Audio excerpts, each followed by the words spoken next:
please. Asher? Yes. Swedick? Yes. Augustine here. All right.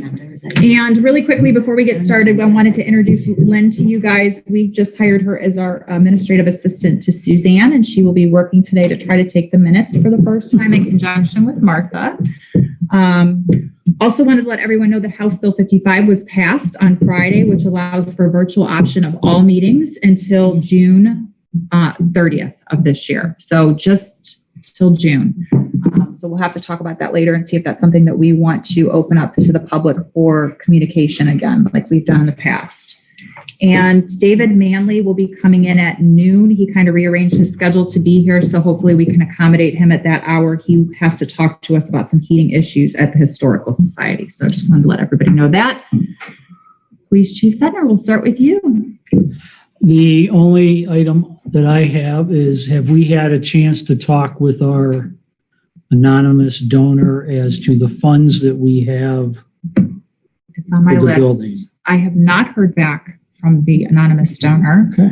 I don't know if the anonymous donor is on vacation, Well, if he's smart, he is. but I will keep trying. Okay, Yeah. But that is on my list. that's all I got. Thank you. Before we go on, if you guys are okay, I'd like to let each of the departments go first so they can leave. Yeah. No sense keeping them here I if they was don't have just going to anything. say, if you don't have any questions, do you have any questions for I do not. Chief Trustee Asherle? Okay. Martha, I think I've gotten everything that you need for payroll and Yes, those sir. other items, so I think we're good. Thank you. Thank you. I've got a Thanks number for of being things. here this morning. Well, Sergeant Stroll's been off sick so far this week, so You have to be there. picking up his stuff too. So, Okay. all right, thank you very much. Thank you. Good afternoon, or it's still good morning, everyone. So have a great day. Thank So you. we'll call you for lunch if we're still here. If it's Just another let me know. 2:30. We'll have it delivered. Donut store's open. Chief Grossenbach. So first couple items that I have is we're going to be asking to move Jared Solomon and Dave Inman to their paramedic rates from $14.35 to $18 an hour based on the organizational meeting that we had earlier in the year. And then we will also be looking to move Jared Bonnet and Matt Evans from their $14.35 to their $15.75 or $76 as their EMT pay rates. As based on the organizational meetings. Also, we'll be looking, Jessica Roberts will most likely be sending a letter of resignation in. She is the one that is on medical leave. Her injury is going to carry through longer into the year. We're sad to see her go. Yeah, it is. Yep. Is she planning though on coming back? I don't know. She doesn't even know how long. I mean, they're looking potentially 1 year Wow. because of her injuries. I know everything's healing good, but they're with physical therapy and all that. So I don't know. It's too bad. Yep.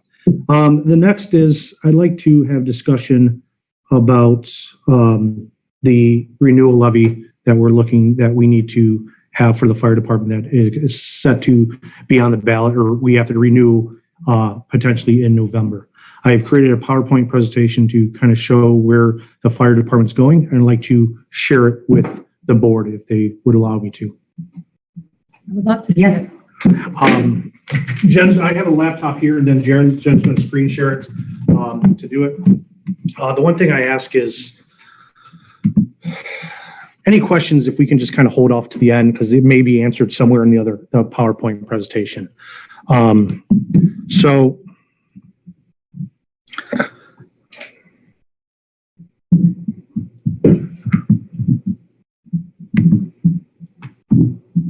right now, our fire department's made of 32, next slide, Jen. So our fire department's made of 32 part-time employees. We have no full-time employees right now. We staff with 2 members around the clock at all times. We respond through the whole gamut of emergency responses: fire, EMS, motor vehicle accidents, hazardous material spills, tech rescue, wilderness rescues. We also have a fire inspection bureau headed by Assistant Chief Gerbasi, who has Tom Kolar underneath him, and Anthony and Josh, who will be finishing their school coming up in April, right? April, and they will be working on, and as you guys know, Gabe puts a lot of time into that inspections and pre-plans and everything else that goes along with it. And we're seeing that we're getting emails from numerous people asking about businesses within the community. We also have a fire education plan or education that we send out into the schools when we don't have a pandemic. I did speak with Lydia. She will be retiring in the next month and a half.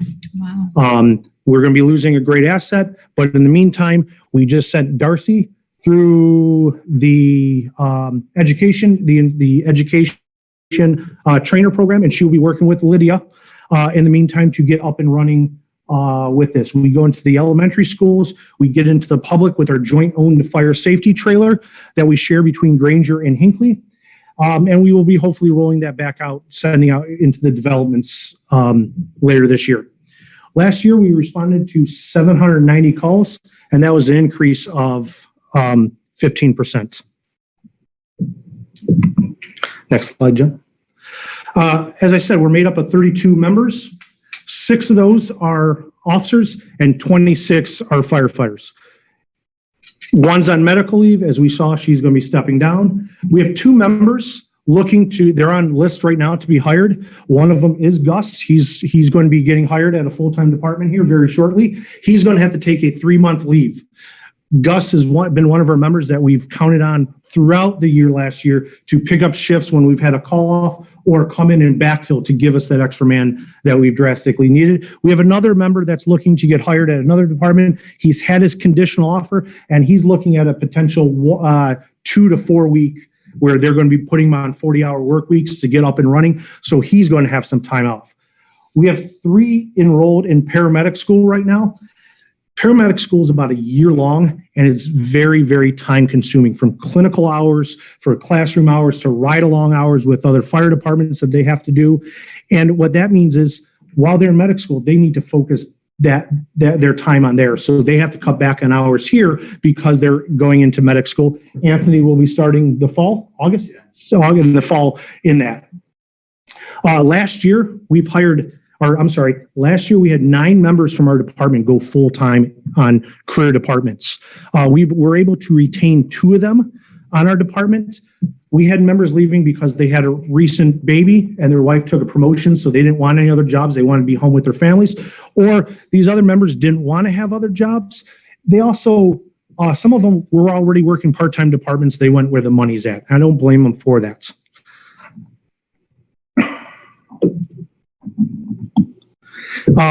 So that commitment to what work life, members had the full-time jobs, working multiple jobs, 2, 3 jobs easily. Some of these members are doing. As I said, some of these departments will make them take a 3-month leave. Some of them have to resign because they're not allowed to have a job for 1 year at a minimum. Some places won't even allow them to have another job because they're expecting them to be available at all times for those fire departments. Right now, we have 9 members that are on our department that are working full-time fire department jobs. And we also have 6 members working full-time EMS jobs. And these jobs can mandate them to work, and they may be mandated at the tail end of their shift. And if they're scheduled to work for our department, that means we're short-staffed and we're drastically looking for time to come in, or for somebody to come in. Family commitments with these members, or with everybody. My officer corps were somebody I could rely on during the time when I first became chief, because we promoted them, but they've all had their families grow and become older, and now they're doing more things with their families. And then we have a young department that has a social life. It all leads to availability issues at our departments. This is our 9-year snapshot of the call volume over the last 9 years. As we see, there's been a steady increase. 2020 was the only year that we had a decrease in calls because that was during the pandemic, and everywhere was asking the public, please don't go to the ER if you don't have to, because we don't know how this pandemic's panning out. When Ray was here, he worked with the seniors of Medina, and we are the oldest population in Medina County. And typically older populations depend on emergency services more. Our current levies, we have 2 permanent levies right now in the books, and we have the one that's set to renew in November and generates about $726,000 a year. The 1987 levy brings in about $141,000. The 96 is approximately $235,000 a year, and the one that we have on the books right now is $343,000 a year. Last year, we were able to secure $276,000 in grants. Our association, to the vice president right here, they worked hard and they were able to secure about $100,000 in donations. $50,000 of that went to the much needed UTV. Since I worked as chief, I've been able to help secure $563,000 in grants. And some of these grants we will not be ever be eligible for at all again because they only allow, it's a one-time grant. Some of the grants we're currently working on now are the toughest to get out there because they're vehicle replacements, which has the minimal amount of funding donated to it, and it's the most sought after there. So what we're looking to request is the renewal of 1 millage. We're also looking for a new 1 millage levy, giving us a total of 2 millage total new coming into the fire departments. The plan with the levy. I've worked on this with Jen, my members of the fire department, the association, to see where we want to go as a fire department. We're looking at 3-man staffing, 24/7. We're looking at a full-time chief position. We're looking at these we want to hire 3 full-timers to take them and drop them right onto the shifts, the 2-man shifts. And this will also guarantee us a paramedic. Right now, we cannot guarantee a paramedic will be on every shift just because of scheduling conflicts. We attempt all efforts to make sure there's a paramedic on every shift, but it doesn't always happen. Also part of this levy is our vehicle replacement plan. And then also our equipment replacement plan, especially PPE, which has a 10-year lifespan, and STBAs have a 15-year lifespan or standard that they have to be replaced at. So I said the 3-man staffing, we want to add the additional member on to duty. Right now we have the 2 members. If we have a need for a manpower, if it comes in, the call sounds like they need a 3rd man, they have to request dispatch to tone our department out again for additional manpower, or they have to call and ask for a mutual aid department to come in and help us with manpower, which delays potentially delays the care for the patient. Also, other departments around us are just as busy as us. And statistically, the worst times to have these manpower needed calls are at night. If you're being woken up in the middle of the night with chest pain or difficulty breathing, there's something acute wrong with you because you're at rest. You're the most peaceful you are. So now you're being woken up and that pain, that's serious, that you have to go out. Fires go undetected longer at night. And during the day, if somebody gets a fire and they start mutilating everybody, we can hear that on the radio and our crews can start moving towards those vehicles, be ready because they know we're going to be going out. Or mutual aid departments, the same thing.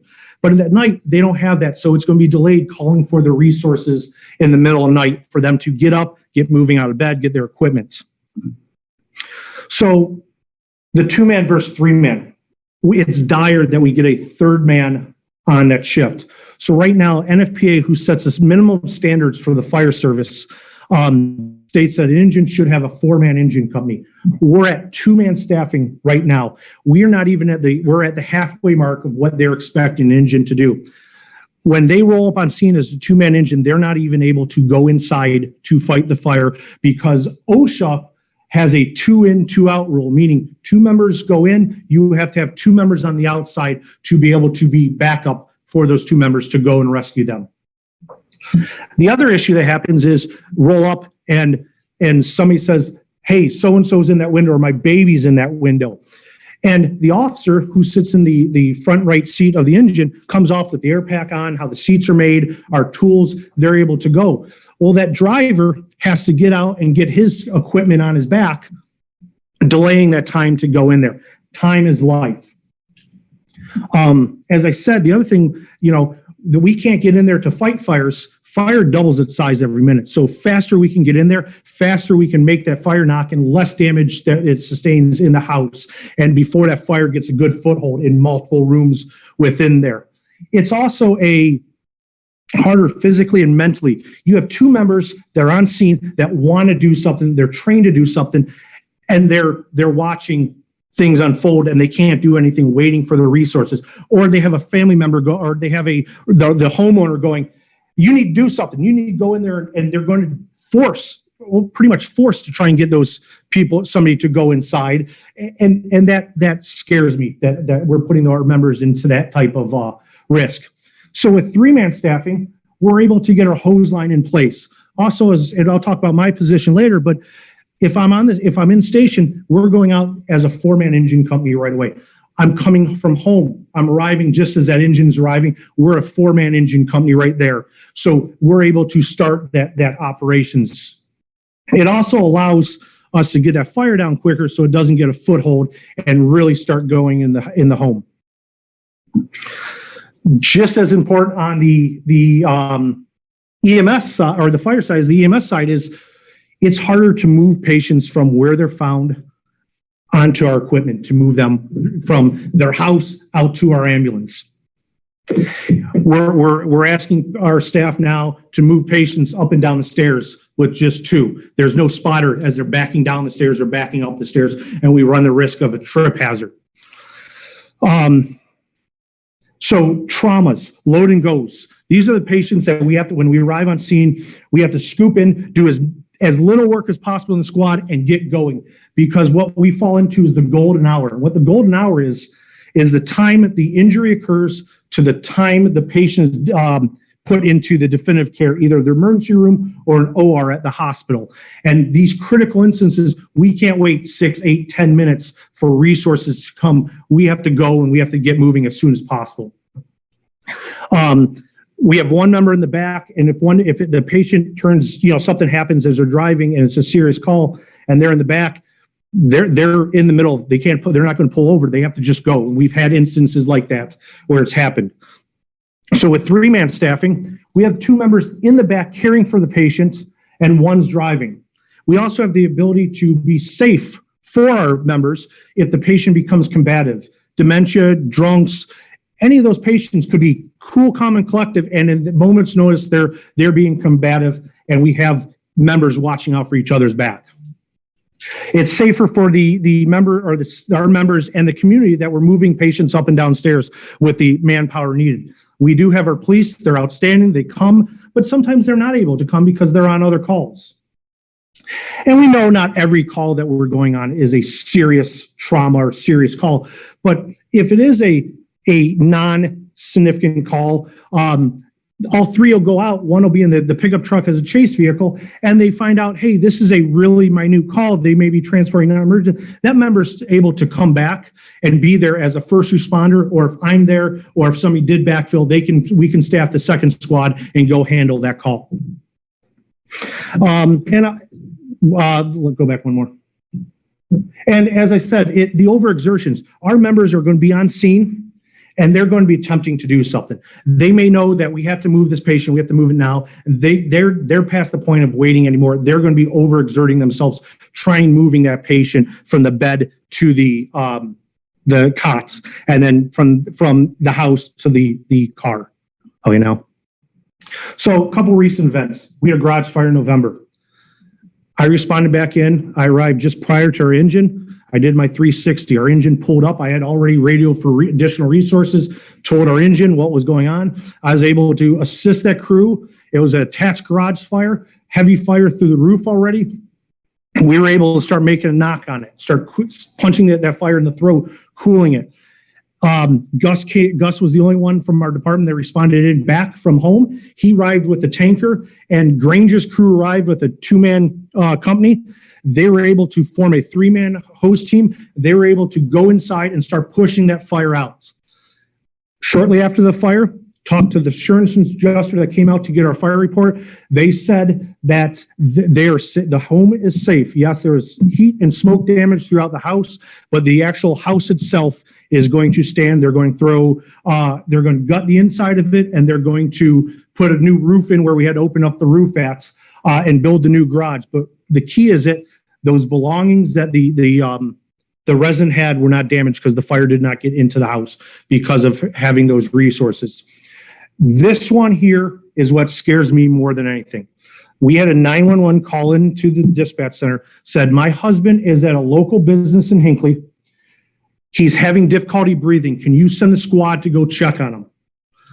Our police arrived there about a minute before our squad, and this patient was not a difficulty breathing. This patient, in the time that his wife called to then, was a cardiac arrest. No pulse, not breathing. So our police started CPR. Our two members, once they found out, hey, this is now a full rest, they called, they put a page out for our department for more manpower. Anthony came from home. I came from myself, or came from my home. I was actually in my personal vehicle. I was just about to head back to the station for something. What happened was I looked at my phone. It took me about 7-8 minutes to get there. I called. I did not have my radio with me.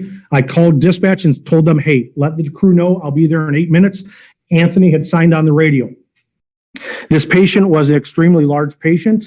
The cops, the two police officers, were able to load the patient with our guys in there. Once they got him inside, our crew attempted to hook up a Lucas device, which is made to do CPR on somebody, hands-free, so they could do. This patient was so big, they weren't able to put that machine on them. So one had to do CPR as the other one controlled the airway. And they had some assistance initially from the police department. When I arrived on scene, I asked, what do you need? They're like, just drive. We need to go now. They had made the decision. If I wasn't there, if it was going to take me longer, they were going to have our police officer drive it in. That's great. I know they can drive it in, but there's still some different vehicle characteristics between an ambulance and a police car that prevents some type of issue in the back, because they can be thrown around much easier because our members aren't seat belted back in there. But that one scares me because it comes in as something that the guys are going and it turns into something else. So we're already behind the 8 ball in getting that resources coming in there.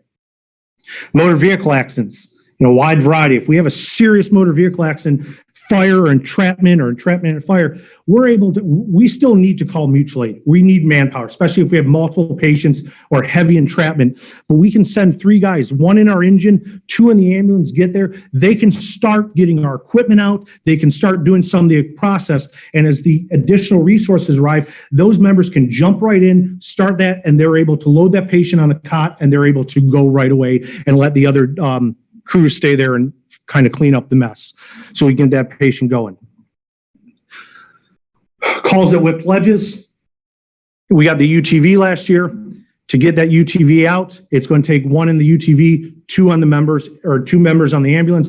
And even once we get into the wilderness on the bridle trails ledges, it still takes manpower to get that person, injured person, from wherever they're located in there, moved onto our cot. Onto the UTV, and then driven back to the squad. Last year, as we know, we had 2 very high-profile sledding accidents. Gus was able to respond in on both of them. He came right away. The first one, he was able to get there. They had already got the patient from the hill into the squad. He was just getting there just as they started some basic care. He was able to get some of the much-needed care right away, and within minutes, they were driving. The guy said that those 2 they wouldn't been able to, they would have been calling, they would have had to go right then there, and they didn't have the resources needed if it was just 2 of them. The next day, we had the second call. Again, Gus responded in just as he arrived. They were moving the patient, which has cervical spine injury, from the sledding hill. He was able to smooth that ride out, get him in the back, and they took off for Metro again, following that golden hour, attempting to get the patient to definitive care. In the last couple of years, the county has a rash of ice and water rescues. 2 members, these are the ones that when the patient's in the water, you have to do something now, because by the time you get there, that person's already wearing themselves out by treading, keeping above the water. We have the water rescue suits. They can be getting suited up, but when one goes in, there has to be one dressed ready to go back up that individual. And then there's a rope system that you have to pull in. With two people, you're not able to do that. Next slide, Jen. There we go. So what we're looking at is the full-timers would follow the A, B, and C shift, 24 on, 48 off. That 48 hours is straight pay. That is the same following of what most fire departments in the area do. What that also does is it builds that rapport with the community. Some of the members in our community, we visit them often, so they get to know our crews going out, just like the police officers have built that rapport. Consistency in training new hires. Every third day, those new hires are seeing the same people. They're training the same way.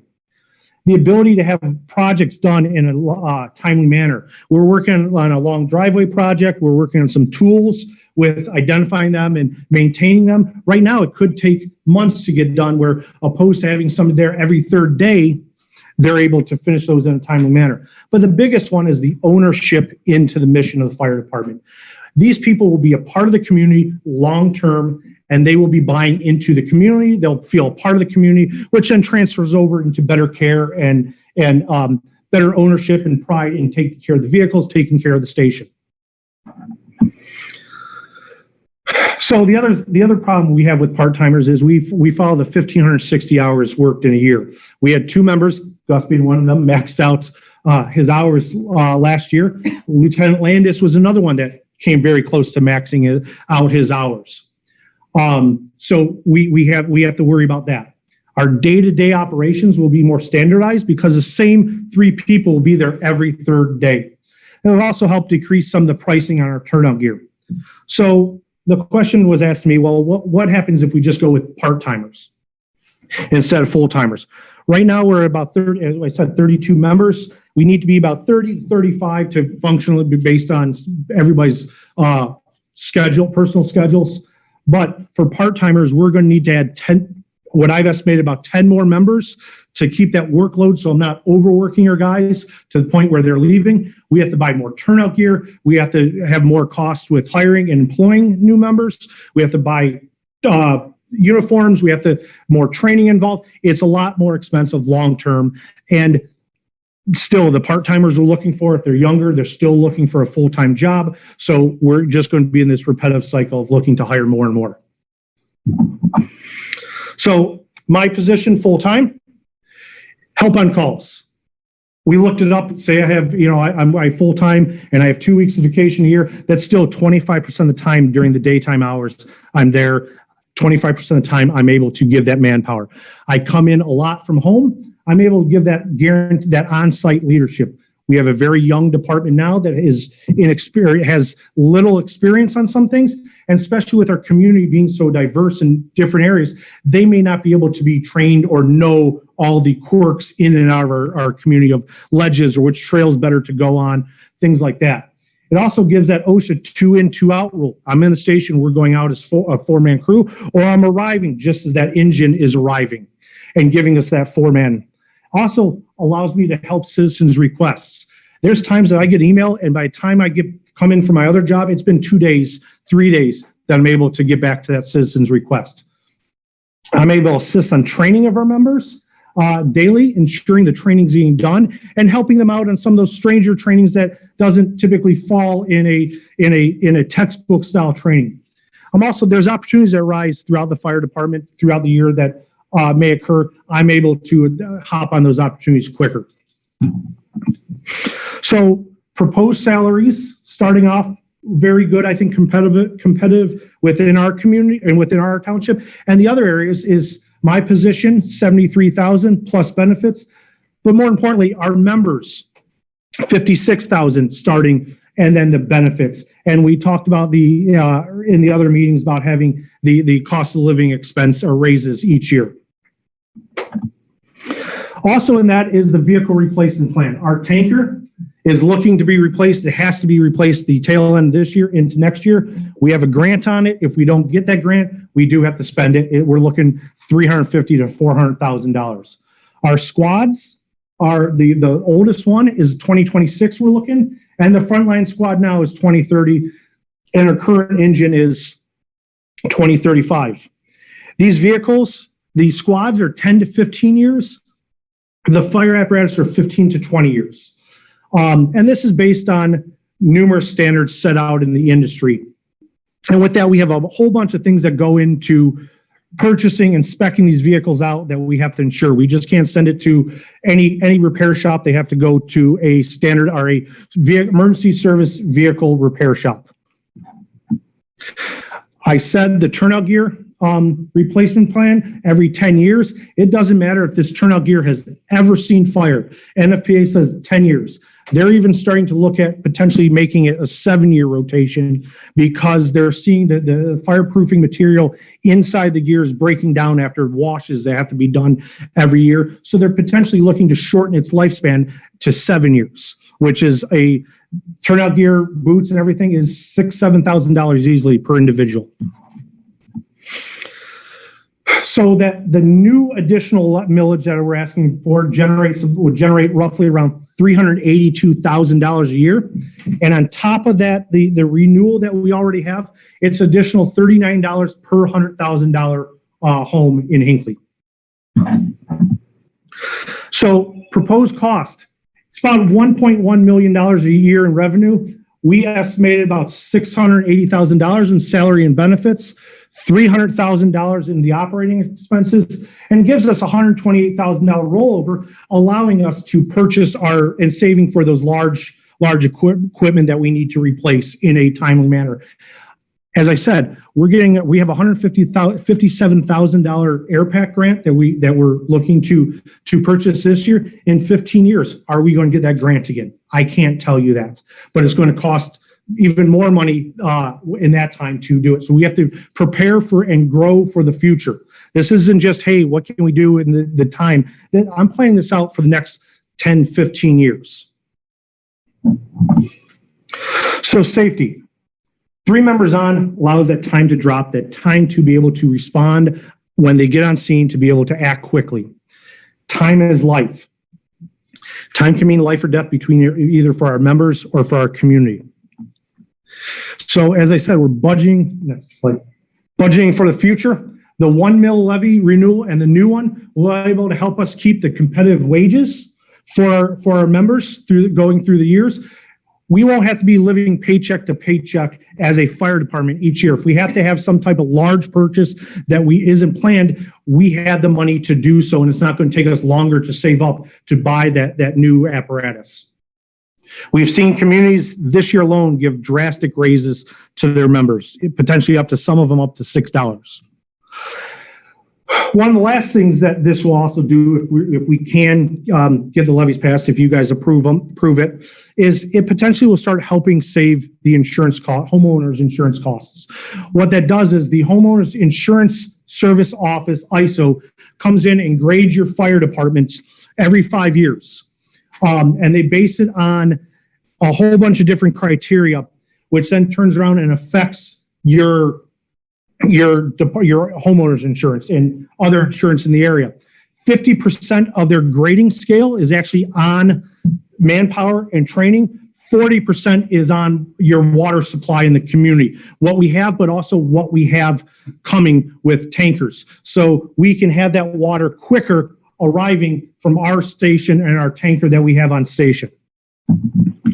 So in the end, we're looking to build a strong fire department for the future, but we need your help. Thank you for support. I know I presented a lot here. This is just the stepping stone in this. I know that we have more conversations to be had, but I wanted to present this to there because we need to start having the conversation for it. Thank you. Thank you and all of your department for your service to Hinckley Township. These guys, I don't have words to describe how help they are and how much these individuals that come in all the time, or I'm calling them the night before because we have a call off because of COVID, or they're being mandated their full-time job. And I'm going, hey, come in. I'll split the shift with you. Somebody can take the first 4 out. These guys have been irreplaceable. And Gus, the potential 3 months is going to be a huge hole in our department for those 3 months. But he's looking to come back after he can with his 3-month leave. Thank you for taking the time. I know that took a lot of time. Yes. To create that presentation and get those numbers. And I know you walked me through it a couple of weeks ago. And I had some questions for you then that I feel you added into the presentation and left less questions to be asked. Good. I'm glad. Thank you for taking the time to do that. Thank you.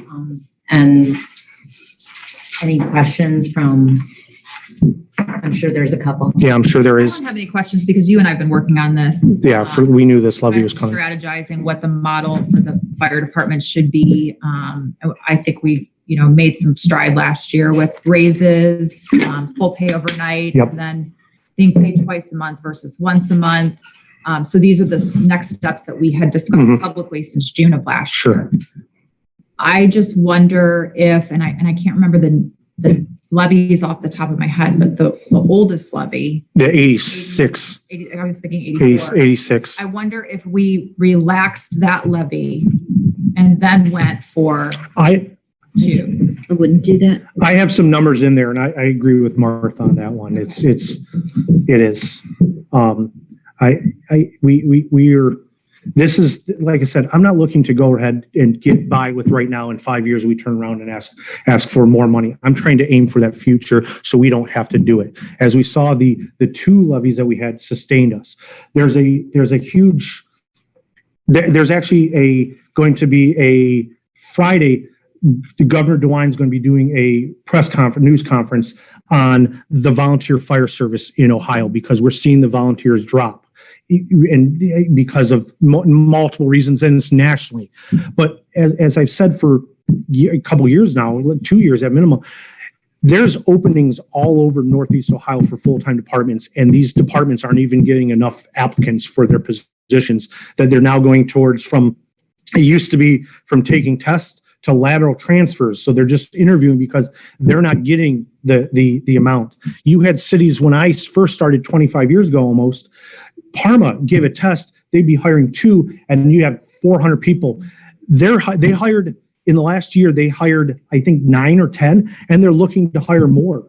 And they're having a dozen, 2 dozen apply for these ones. So we're, with our little community here, we're competing for these larger communities for these jobs, because people for whatever reason, I'm seeing the kids go through the academies, both high schools. I work at 2 different high school academies. They're going through it, but we're not seeing them actually transfer into our job field. I don't know what the answer is on that, but we have to start looking for the future of our department, so we're not falling behind in the staffing. We're playing catch up and everything else. I completely agree with you, and you have my full support. Thank you. I say we put it to the voters and let them decide what they want for Hinckley Fire in the future. Thank you. Definitely, Chief. I'll reserve most of my questions after I've had time to look at Absolutely. for funding and what Absolutely. it means to this community. But I will say many of your comparisons are to full-time fire departments. And what it would take to staff a full-time fire department here at that rate of pay for this small community would mean a great impact to a lot of folks who live here from a tax perspective. So I don't know that I'm ready to go down that road, but I'll wait and see the numbers. Sure. So, but we're not looking at a true full-time fire department. Well, you bring up Parma and what they're paying, and that's full-time. Well, I'm just saying where they're going. I'm not comparing That's a municipality. Yes. You gotta remember that. But Yes. 3 full-time people is not a full-time. No, yeah, Full-time people gets you one person, 8 hours every third day, 24 hours every third day. 24. 24, they're on 24 on 40.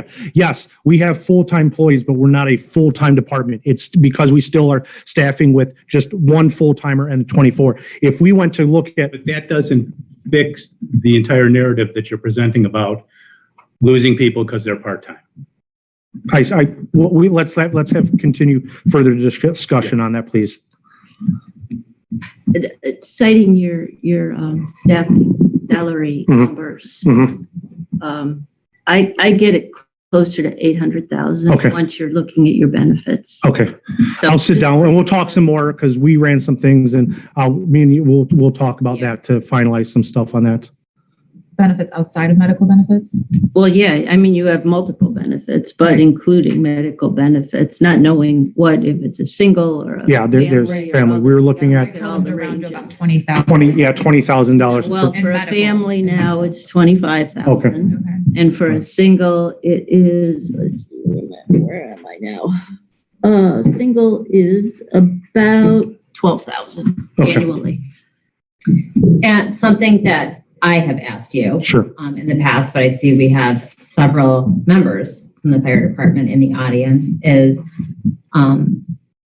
what are your thoughts? And I'm looking more for the personnel from the department. What are your thoughts with, if we move forward with the levy, instead of doing a full-time 3-man staffing, increasing what we pay the part-time? Is that going to get more of you responding? So we're going to have more than just the 2 people. And I've talked to Chief about it. So I'm just interested in your answers to all of that, making more money hourly versus going to a full-time department.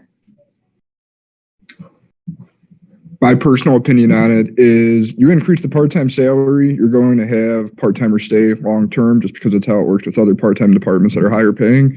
Having the full-time members at the department is going to give you that true dedication to wanting to improve Hinckley Fire Department versus just coming in and putting in your hours while you're here versus it being your B job and something else that you just go to for extra money on the side, which we do have a lot of members now that take true ownership in the department and want to see improvement in it.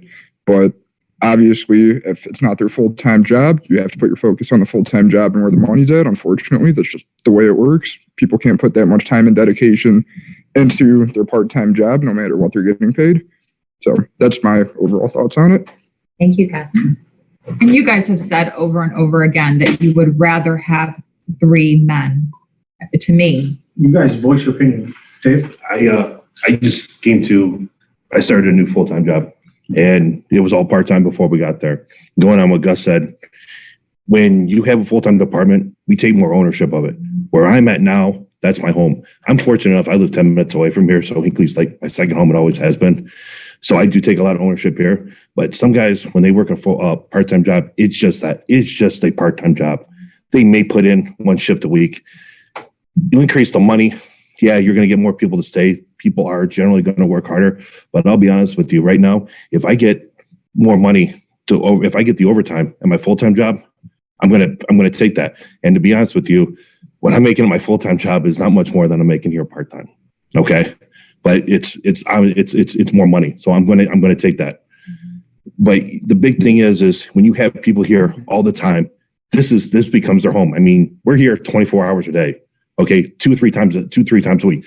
This is my home. This is where I eat. This is where I sleep. This is where I catch up on stuff. This is my home. So I am going to take ownership of it. And that's why we need it here. And you're going to see a huge, huge improvement at the quality of the station, the quality of the training, everything if we do have full-timers here. and when you say catch up on stuff, it means work at the fire Yes, station, 'cause you exactly. all have different Right, things. because we all have different areas of responsibilities. Like us, like got the radios and stuff like that. I've got the maintenance of the trucks. If I'm there 24/7, if I'm there for 24 hours, I got 24 hours to work on all the truck stuff and catch up on stuff and project stuff for what's coming up and whatever. Gus is there 24 hours. He can get a bunch of the radio stuff done and whatever else comes our way. Right.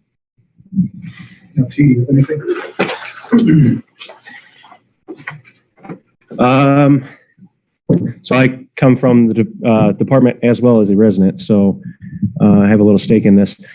I think depending on which way you go, the 3-man staffing I think is a must. It's the safety of every call. It's the right thing to do for the city or for the township. You're going to have pluses and minuses for each, though. I think Gus said it right. More money, 3 guys. Yeah, you're gonna keep people. You're gonna reserve the staffing. But to make Hinckley the department that it needs to be or should be, the full timer at the end of the day is going to be better. You're going to have more buy-in. You're going to have better communication. You're going to have 3 guys where this is potentially going to be their career, not their really good side gig.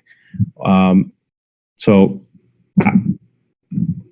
that's where I stand. You're going to have pluses from both. I would say we need 3-man, but the 3 full timers, that not only makes for a better department, but it also eliminates some of the problem with keeping people.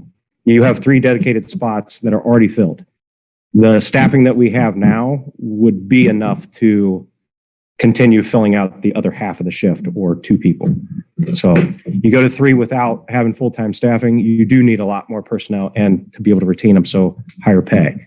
You do 3 guys full-time, you can have 2 or 3 guys that, or 1 or 2 extra part-timers. So that's where I'm at.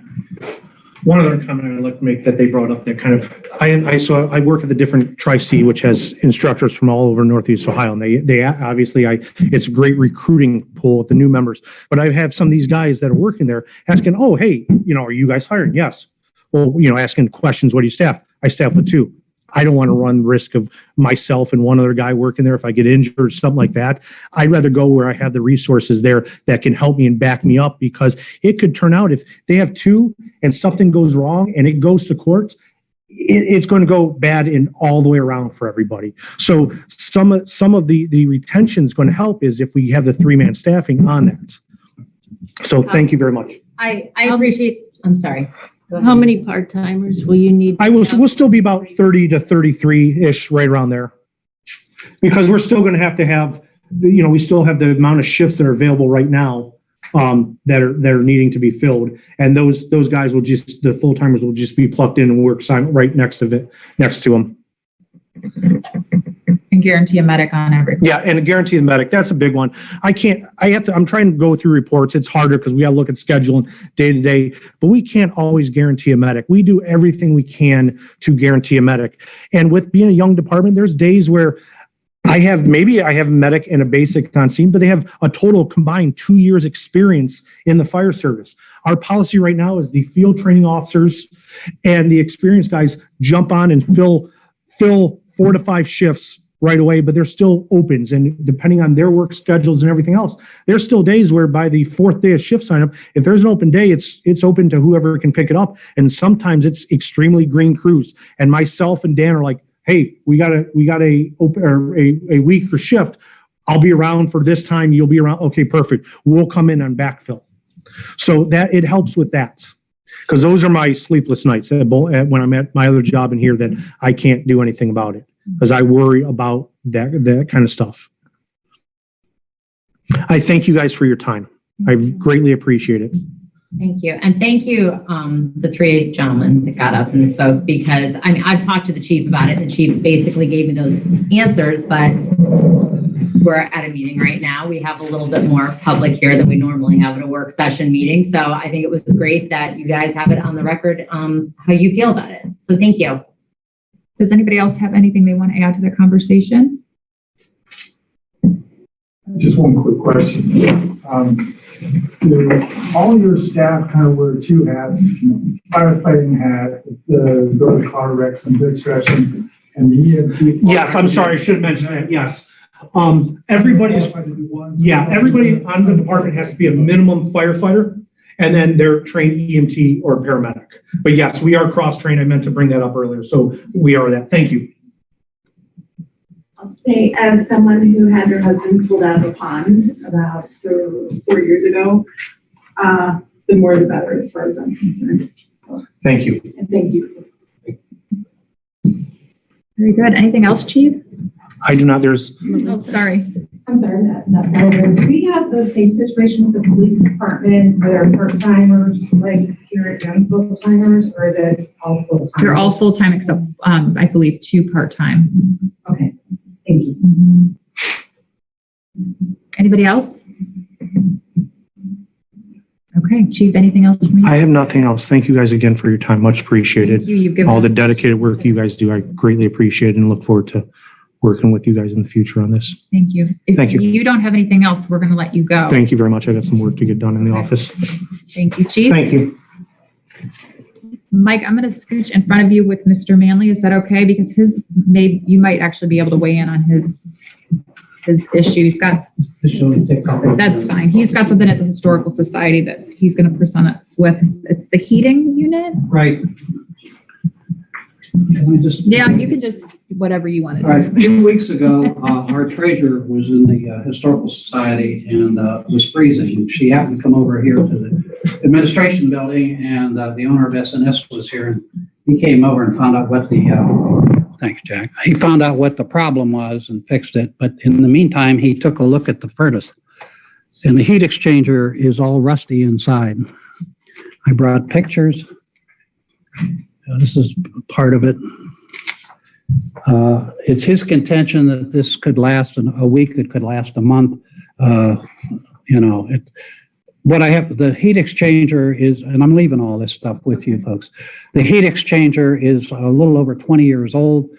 For your information, it was recalled 19 years ago. For some reason, no one got to it.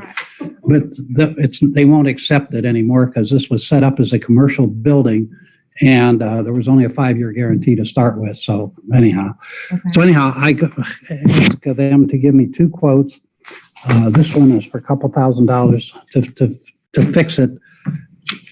But eventually you're going to have to replace the furnace and I got a quote. In fact, you can even have the envelope. You want the paper clip to go with it? What the hell? Throw it all in. Throw it all. Anyhow, that's the story. This is not something that has to be done yesterday type of thing. Or when it goes, we don't know. But it's something we really should consider moving forward on. And hopefully you involve the Historical Society in your final decision. Okay. At least keep me in contact. Well, I'll run some copies of this Okay. information. I don't know if I'm not a heating expert, so Well, that's why I figured maybe Mike has somebody he could recommend Okay. too, okay. and we'll work on it and be Okay. in touch with you. Okay, I appreciate it. That's Thank it. you. And whoever I stepped in front of, thank you. Thank you for being here, Mr. Manley. All right. Does anybody have questions for Mr. Manley before he heads out? Thank you for rearranging your schedule to be here. Appreciate it. Thank you. Appreciate it. Mr. Bahari. I really don't have much, just a couple updates. Okay. Spoke with Angie about subdivision standards. She wants to try to get Matt in there. She said her being a little bit newer, Matt Martin generally deals with that a little bit more, but she's going to do her homework and get back with me. And then the other thing I had is we're moving along with quotes on the doors here. Okay, great. I haven't received any of the quotes yet, but ASAP was here last Thursday. And then Ella was here today. I want to get one more. So, Okay. but Are you looking at the doors with the keyless entry? Yeah. Okay. So this door is going to get quoted ADA keyless entry. This one's going to be the way it is. And then I have one up at my service department that I'm going to have them quote too. And Just what's, the main door. the only reason I'm asking is because on my list is the opening up the room for the May 3rd election. And so I have to reply back to them around the 28th. I can contact them after the fact, but I just come in prior to the Board of Elections and unlock it. But if it's keyless entry, if you guys think that you're going to move forward on that before May, likely. I would hope so. Okay, potentially. All right, I'll just write them a little note saying we may be updating the door then. I do know they said that this door over here, is non-compliant, being locking from the outside and a crash bar on the inside. If people are trying to get out, there's a fire. You're not gonna be able to get out. So that was something that ASAP, they were talking to me about. So that'll also be in the quotes. Didn't we talk about Electronic. and doing the police department at the same time because it would be probably cheaper, But That we was were tied to the waiting. money Yeah, for we the- were waiting still to right, hear for back. the private donor. Mhm. But is that? You think we'll hear back from? I keep calling. I didn't know anything about the police. You weren't here that work session. You can still get quotes on something. You can wait on moving forward on it, but you can get quotes on it at this. I just wanted to make sure that was the same topic. Mhm. I think he wants all of the doors in the police Right, department done right. that way. Keyless entry. Or at least all of the The main doors. from the outside, the exterior doors.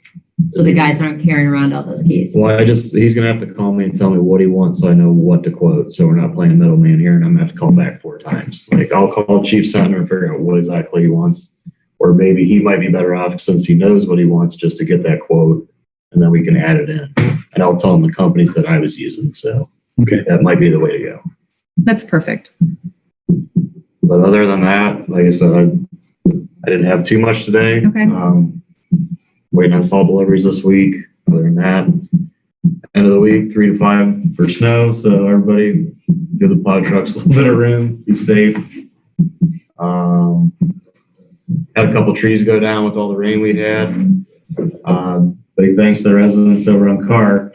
We went out and they were already had most of it cleaned up. So Mr. Larson's hired. yeah. But There was no pushing it out with the truck. So, It was a big tree. no, that's why I have the truck and the chainsaw, but heck, you guys already had it done. So. My neighbor there has every toy in the world. And then, but we had another one go down on Parker right before the storm that Kenny came in early. So. very good. Uh, Thank Can I you. ask you a question? Yeah. Especially along Parker and Carr Road. Are you aware of any trees that the township is, for lack of a better word, responsible for that haven't been trimmed or removed, that need to be removed, or any tree that you're responsible for that is kind of beyond the scope of your equipment to remove? And we just went through a 12-hour outage for power 2 or 3 days ago. And I don't know if it was the neighbor's tree or it was the township's tree or what. Are you aware of any trees that exist in that area that you'd like to do something? Because you've done a ton of work on Parker and Carr over the past couple months to get the easy trees, I think, and done a really nice job of it, by the way. But is there anything that you'd like to do that you haven't been able to do because of equipment or, whatever? And I know you're busy with snow and all that other stuff. And I'm certainly not blaming you for my power outage because it's probably not your tree anyway. But man, what a pain in the butt that was. Generally, so anything around the power lines, there's guidelines that we have to follow. I'm not allowed to touch. I used to be a lineman. I was a lineman for 7, 8 years. So, I mean, used to deal with the power outages getting called out in the middle of the night. So there's a lot of trees out there. Not going to lie. Yeah. You're in a rural area. But there's going to be certain trees that I won't touch over the power lines just for the safety of my guys. And I don't have the equipment. My truck, you have to ground it. You have to have personal protective equipment that, but we're not going to buy for us. It's just in our best interest. So I don't get my guys hurt is just to stay away, but we will do what we can, with what we have. So I know the big 3 tree trimmers usually come in there about every couple of years, and the Asplins, the really big guys, they bring in a lot of people and trim. They really do bring in a lot of people. They do. And I think they do as good a job as they know how to do at the time. It's just, God, we get a lot of power outages where we're at. And, there's a reason I don't have 1, but 2 generators. Yeah. If it's dead of winter, I need 2. I need 1 for the power and 1 for any heating I might need to have. Yeah. So, it's just, if there was any low-hanging fruit that would help a little, that you can do something about. I pretty much know all the power store guys by name now. Yeah. And I know where all the fuses are and all that stuff. And some of the stuff is just an act of God, and that's just all there is to it. That's about right. So, like I said, we're slowly working on it. Just a 4-guy crew doing trees, but wherever we have been, I think we've made a difference. We try not to leave a mess. Like I said, we try to make it look nice. Not let any mess on part or a car. So, the whole point is once we do that major cutback is to use our mower so it comes back grass and not briars and trees, so it looks decent, easier to maintain. Bad luck that poor Kimball driver up there with that power. The tree went down right in the corner of the park. Oh, yeah. I heard about That that. poor guy, Yeah. he tried to back up down there and you couldn't see the road, couldn't see anything. Mhm.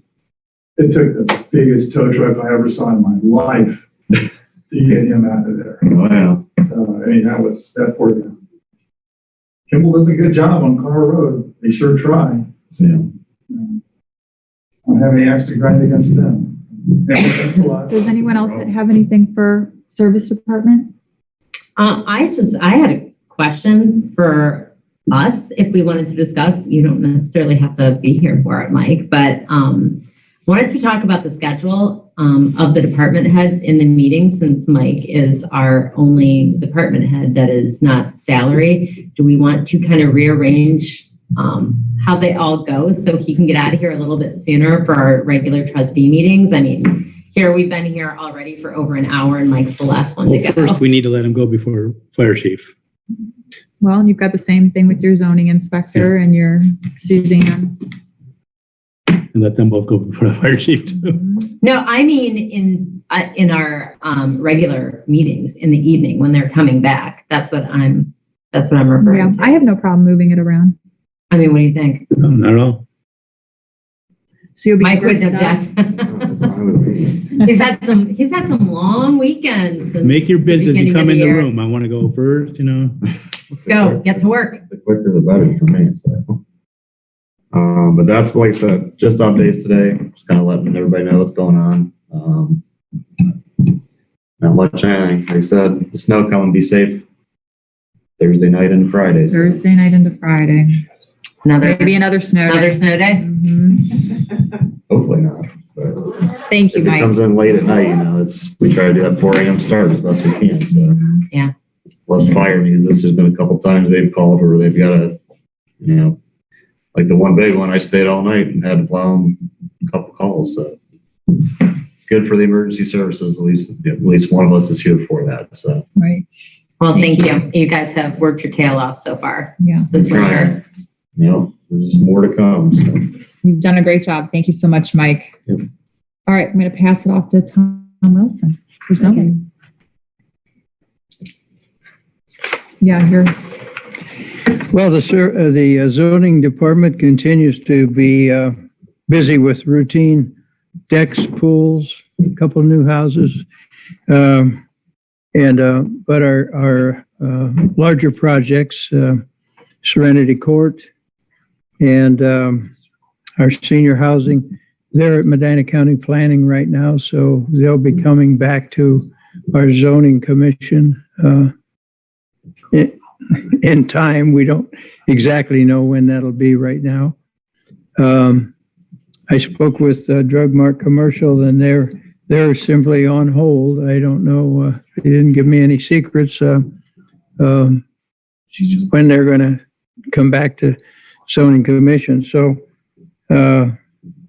like I say, we continue to be very busy with routine things, and we're just kind of on hold with the larger projects. Perfect. Thank you so much. I did not send it to you, but I'm going to forward it to you. I created a zoning fee structure that I'd like to look through with you and Suzanne and the trustees. We may adopt a new fee schedule altogether because it hasn't been updated since 2018. So I'll send it off to you right now. Yeah, we've been talking about that, and I've been trying to keep track of some of my time. Like, we get quite a few lot combinations or lot splits, and it's kind of become routine. But we had two this past couple of weeks, and I personally spent over an hour on each one of them. And you think, well, that's just going to take a couple minutes, but it never does. Right. So we'll definitely look it over. Okay. I'll send it off to you right now. Thank you, Mr. Wilson. Thanks. And Suzanne is normally in the room. I'm assuming she's working with somebody. So Trustee Asherle, the floor is yours. I don't really have anything. I mean, I worked with Chief Grossenbach. I knew he was going to do his presentation today. I don't have anything else. I did make that phone call to that resident that we talked about for possible proctoring. I have not gotten a phone call back yet. Okay. So I'm going to try again. I was going to try this morning, but I just ran out of time.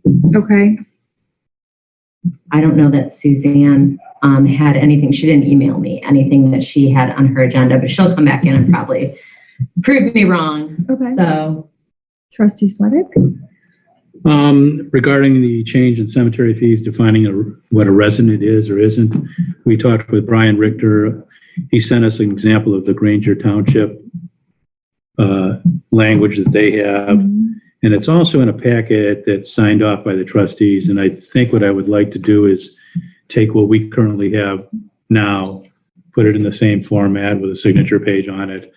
And then annually we could submit any changes we want to do or just sign off on it again as current if that's okay with either of you. Okay, that sounds good. And then once we do that, then we can talk again about non-resident. He had a suggestion that we probably shouldn't open it up to non-residents, period, but former residents have the option and then establish a time period for how long they've been gone versus when they can buy back in. I like that. So that's something to talk about at a later date once I get this formalized. Do you have an electronic copy from Granger so you don't have to retype everything? Yes, but Suzanne has given me, she doesn't have the current stuff collated. Yeah. So once she gives me that, I'll look at it and just type it in. I don't have an issue with it. Okay. so we can do that. We can change the wording to be not non-resident, but former resident. So We can make any policy we want. It might change the next board of trustees, but ever changing. ever changing. But the good news is if it comes from Granger, it's been used and it's probably functioning really well. I would just recommend that. They have a few things in here that I like that we don't have, Yeah. you know, things like that. It's always helpful to go to another township. I would only recommend that we send it back to Brian Richter once we collate ours. Oh, absolutely. Okay. The bid package for the old fire department, after talking with Mike, I would like to insert a site visit date of Wednesday, March 9, with a bid date deadline of Wednesday, March 23, and then a bid opening immediately after that, same date. Then the only other language change would be to add our current trustee names and to update the bid amount at $60,000. Okay. And So- what was the bid opening date again? Bid opening will also be March 23rd. Okay. And the closing, did you say? And the closing is March 23rd at noon. Bid opening, same date at 12:05. Pen dive. And then, so you're going to make that motion on Tuesday? I will make those changes, send it back to the architect, have him update the document, get it back to me, and then I should have it by Tuesday, yes. Okay, as long as, well, you will have to, because you got to make a resolution to Right. go out for bid and then have enough time to post it For the March 1st. as well for the March 9th Yeah. site visit. Well, So- his previous posting was the 24th. That was the date of the notification with the site visit a week later. So As long as you can, yeah, that's all I was just saying. Yeah, I was Give looking at the yourself dates. enough It looks like time it to falls, be able okay. to get it in the Gazette okay. with that 2 p.m. deadline there. So Tuesday, March 1st. Well, no, you're not going to be able, your meeting is on March 1st, so you'll have to make a resolution to go out for bid. I'm going to push these back a week And on I was each. gonna That's say what I was going to March, say. And then you have to allow yourself time to get it into the Gazette and then allow a week between the site visit.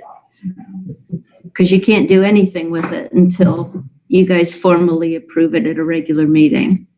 So if we do a March 1st meeting or site So- visit, it would go out to the public on, you thinking the 16th if you push it a 16th, week? correct. Okay. And then your bid opening, The 30th. and we'll have to call a special meeting for that. Why don't you do your bid opening at a work session? You're already gathering, right? No, the problem is the 29th, we're not doing anything. Sure that it may not be a problem. It might be a little little reprieve for everybody because Yeah. March is a long month. I mean, is there a reason you just don't want it to coincide with the regular Because meeting? it's, No, you want to do it before the regular meeting? Yeah, I can why do that. not? All right, let's do that. Waited this long. Regular. I think that's what we decided at the last meeting. Yeah. which is going to be April 5th. So it'll be on the agenda for March 1st. And then from there on in, you will determine a bid date for it to post in the Gazette and on the township website, and then site visit on the 16th. And what's the first meeting in April? What's the date of that? 4/5. Yeah. So does 4/5 work for the opening and deadline? Did you want to do a 6 o'clock meeting like we talked about? Let's do that. Yeah. Okay.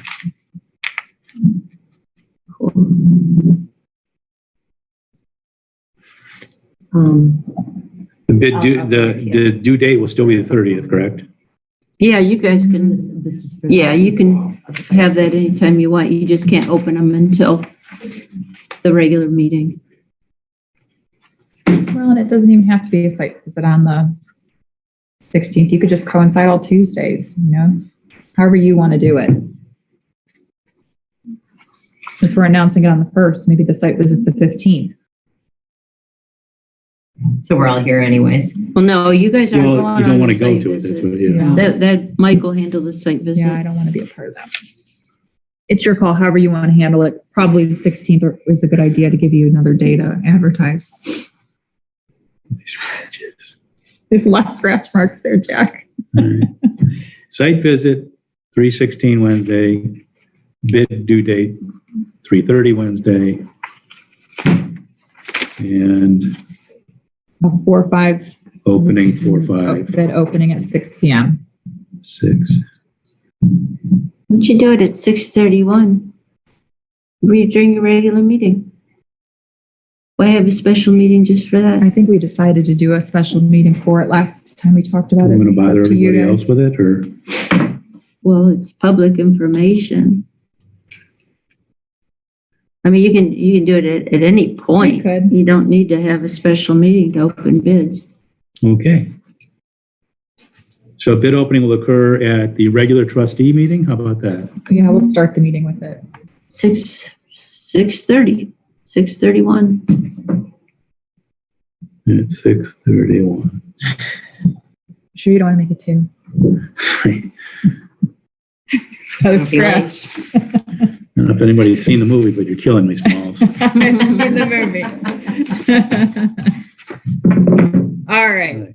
Next. Well done. That's the east wall. I talked with Martha and about something as far as placing ads and doing a reduction in the size for zoning ads and referring them then instead to the website. That'd be a cost savings instead of posting the entire ad. We've talked about that. Okay. That's one of the things that I'm going to be working on when I work on the fee structure that we're doing. I sent you that email on Friday with all the zoning fees from Montville, Sharon. Is there a reason we can't implement that right now? The change in the ad size? Well, it's something that Suzanne and I are discussing. She's going on vacation. What is it that because I know that sometimes if there's 2 ads, we're basically paying for 2 ads for the price of 1. Let me go get some of the ads and then you guys. No, I've seen the ads. Well, Jack might not. They're have. lengthy with the Monique might. Zoom Right. information and all that stuff. Which instead of paying to publish that in the paper, we can just, put the small thing, refer them, and just post it on the website. We could do that.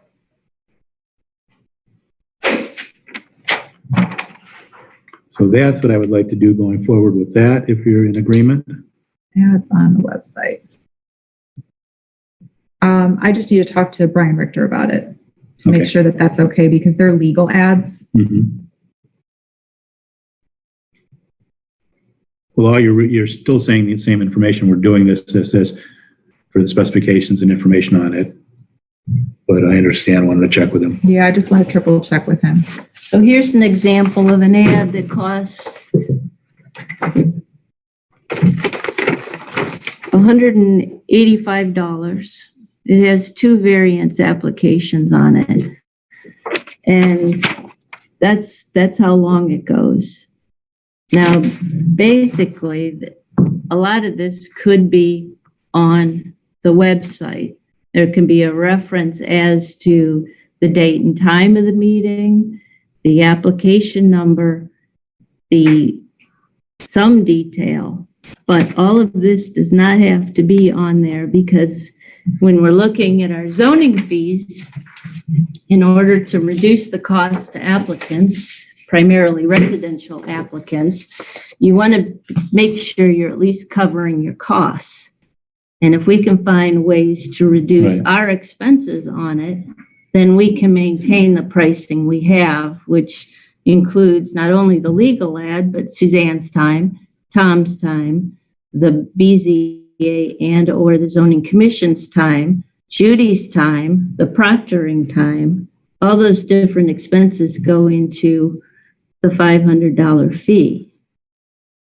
I understand. So when you were out getting it, I said, I'm just going to talk to Brian Richter about it and make sure that that's adequate for. And I'm sure we can write up a little template Yeah. that, you know, each of the pieces of information that needs to be included is in there. Well, no, I mean, this whole legal ad can go on our website. No, We I'm still talking have about the to ad go- He's itself. talking about the ad itself. Yeah, Making sure everything that needs to be in there is in there.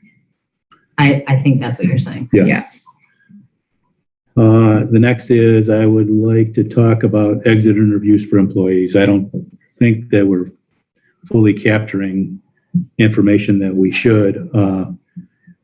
The circumstances for, I want to include circumstances for their leaving, obtaining any keys that they have, either physical or electronic, any equipment they were assigned, and also any passwords for any accounts that they used for the township. That'll keep us from having to call back out. Hey, do you have, you know, I such and think that such. every department has that in place, as far as collecting the keys and changing things, to adapt for those employees that have left. A lot of like the fire department don't even have email addresses. Well, So I'd there like, are- one of my big things is I would like to sit down, if a fire guy is leaving, I'd like to talk to him before he leaves, find out, you know, what was good, what was bad. And I agree with that. And I do offer exit interviews, and I have done exit interviews with firemen and with other people, with Chris Medwood, who left from the, administrative assistant position. I've offered it to a lot of people and they haven't taken it. But I don't have any problem with doing an exit interview. It always is helpful to hear what changes we can instill to make Hinckley a better place to work. I'd like that to be a policy, though, that instead of, come in for an exit interview, pending your last paycheck, even if you have to, that's what we did in former Do you wanna make positions it I was in. Yeah, mandatory? it should be mandatory that we talk with these individuals.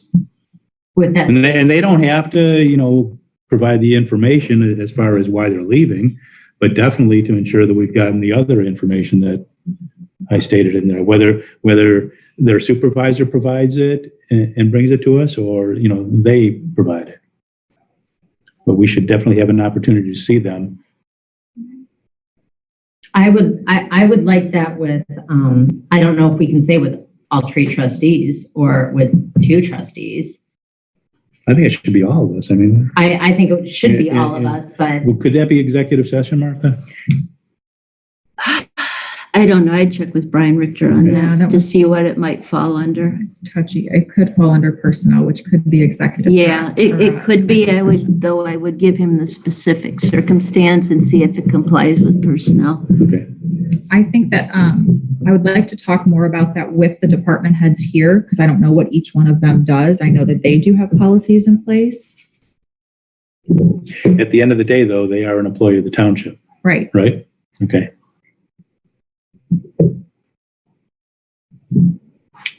I think exit interviews serve, they have potential to serve really, really good points for growth. If someone's leaving, there's a reason why they're leaving. And is there something that we could be doing better, something that we shouldn't be doing? I think that that's something that to gain their feet, they have nothing to lose if they're leaving. So they'll put it all out on the table for us. I would assume, and that just helps us get better at what we're doing. I think we're all in agreement that the exit interviews are Good. a great way to establish better policy moving forward. I can tell you in every single one of the ones that I've done, it's been a pay issue. So do you want to reach out to Brian? I Jeff? will. I attended a sheriff's office dispatch meeting where Hinckley was a shining star. It was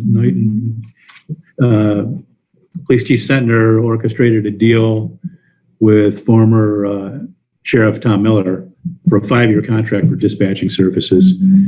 And right now, the current sheriff, Terry Grice, brought everybody into the room that they serve for dispatching services to work on creating a contract structured the same that Hinckley did.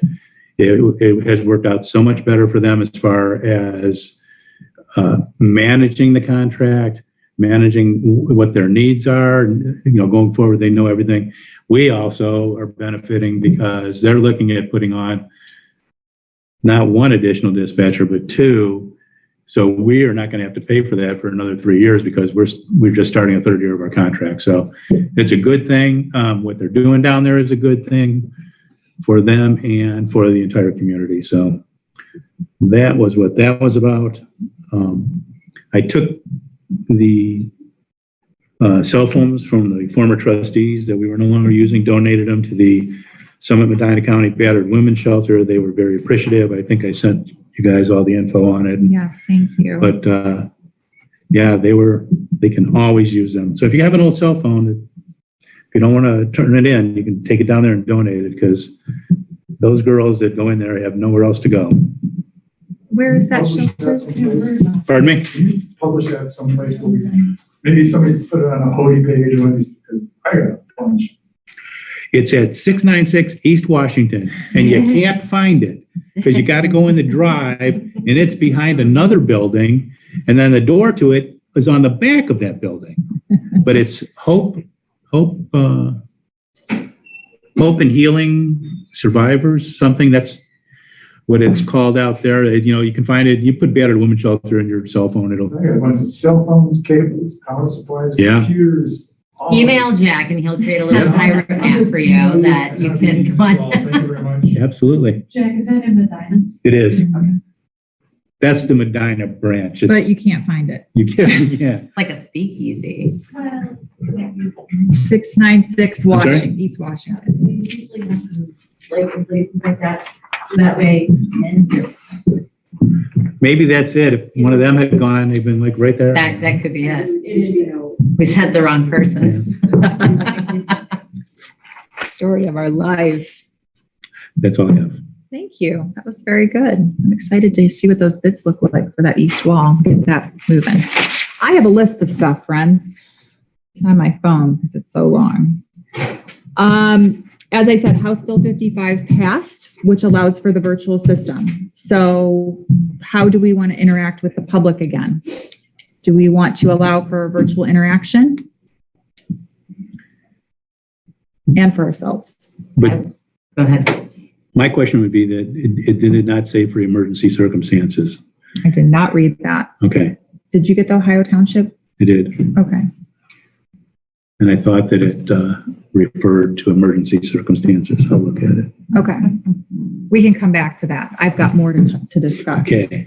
I've had several citizens approach me about planning for the 200-year anniversary of Hinckley in 2025. And they have assured me that this is not a 6-month planning. This is like a 3-year planning.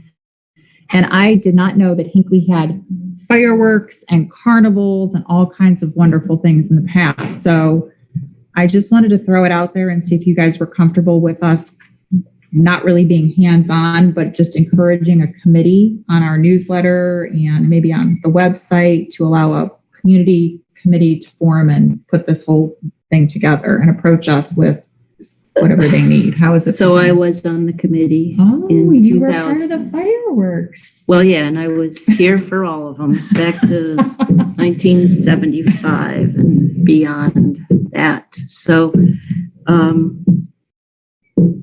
what happened in 2000 was that Kevin Shemrick, who owns Diamond Event Center in Brunswick, he actually was the chairman. He volunteered to chair the whole thing. And it didn't take us 3 years, but it was a good 2-year planning process.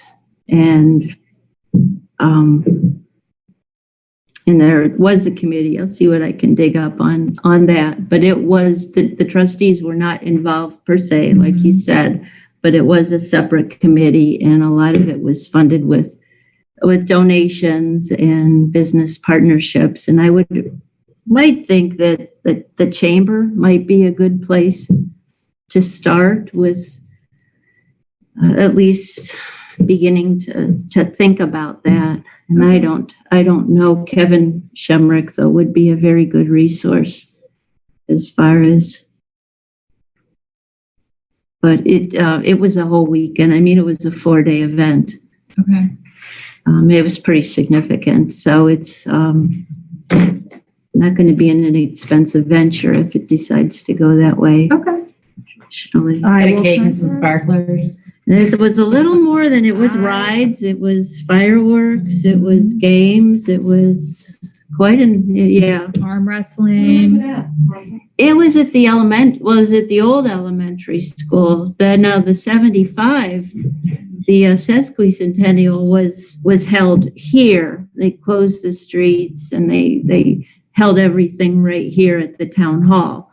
Though I was sneaking off with high school friends and driving away somewhere else. So my parents didn't know where I was. So I didn't spend that much time here.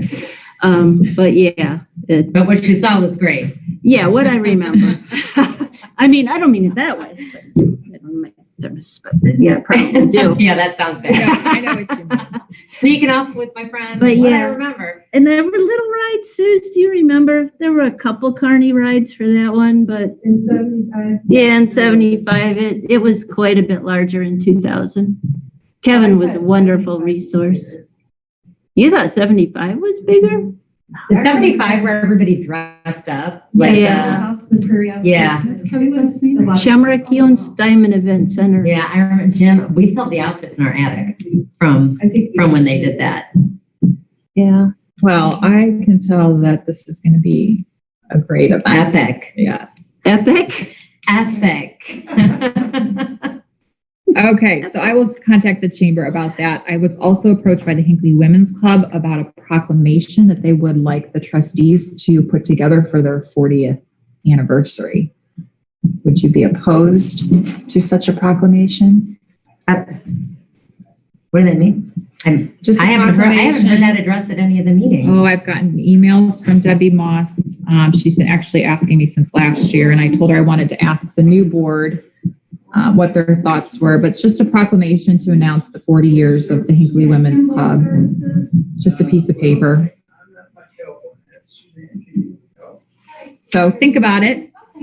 I'll come back to you. We do have some sample proclamations in the office. We have some templates to use.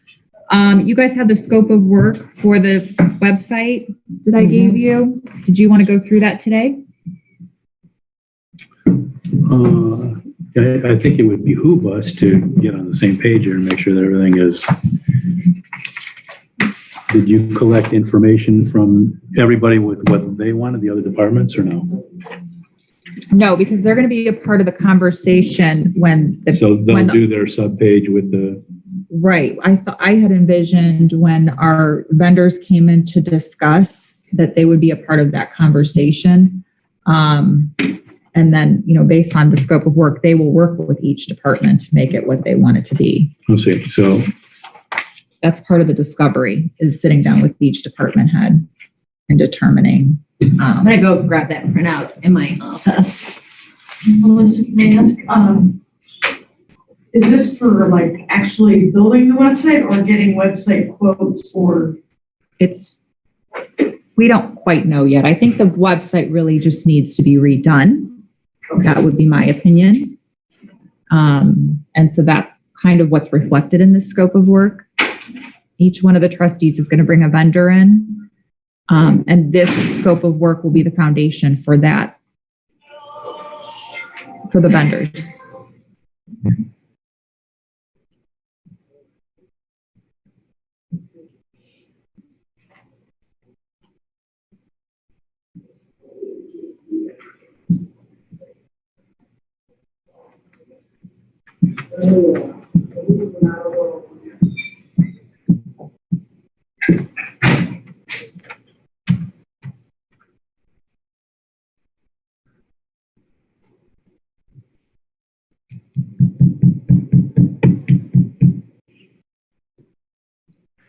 Are you proctoring for us, Jen?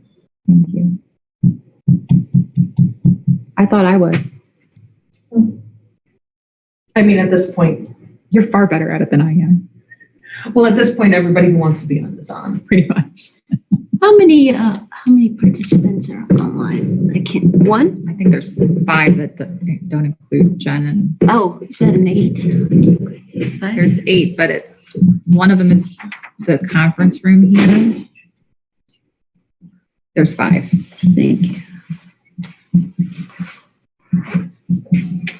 So basically, we're going to take Ideal's name off of it Yeah, I can just copy and paste this onto a regular, and send Word this out as a document. scope of work Yeah. to 3 but different they vendors. provided it for me, and they will be the vendor that I will have quote the job. Okay, then you just want each of us to find an additional vendor to respond to Right, but this. we just wanted to go through the scope to make sure Yeah. it was what you wanted. If you want to add anything or take anything out, now would be a good time.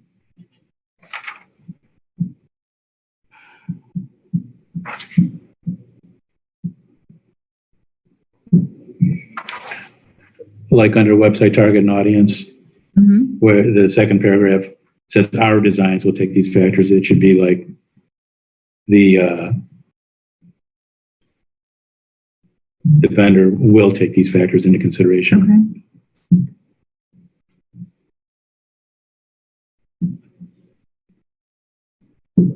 Then under discovery, same thing there. That first sentence says what they're going to do.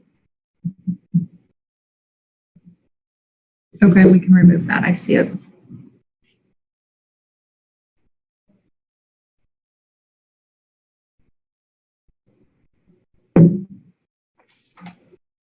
What I did not see in here, but I'm trying to find the wording.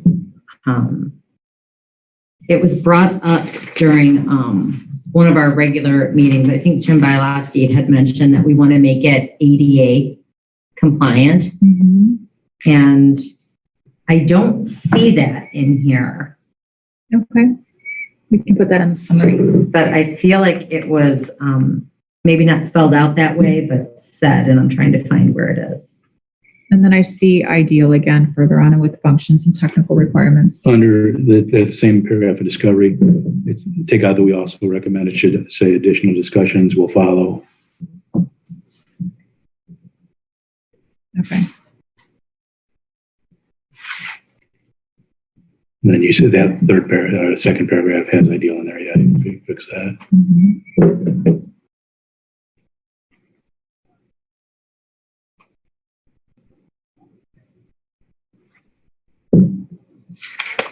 And I actually did get the analytics from Brian, and those can be accessed at any time.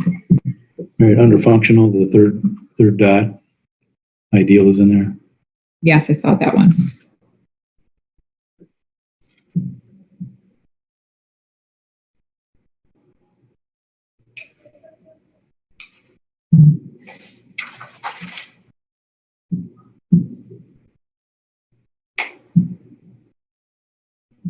And it's also an items needed from client, so I'll remove it there too.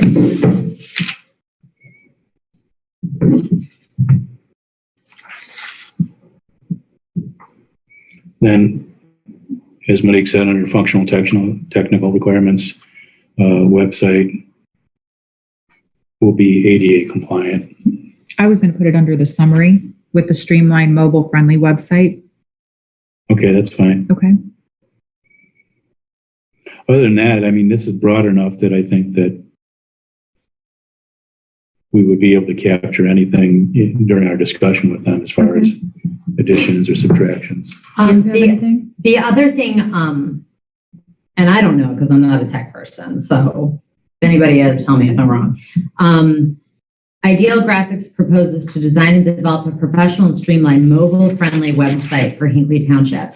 Are there other platforms we need to worry about besides mobile and laptop? Like do tablet? I mean, are there different? That's all the same. No, It's all the same. Once you have something that's mobile friendly, it can be, what Across. you do is you design it for the mobile and then it's automatically adjusts for whatever, like a 17-inch monitor or whatever you've got, whether it be a tablet or whatever. Okay. See, this is one of the reasons why we hired Lynn, because she does websites. Already coming in handy. I will come to you with all my technology questions. Because I know how to turn it on.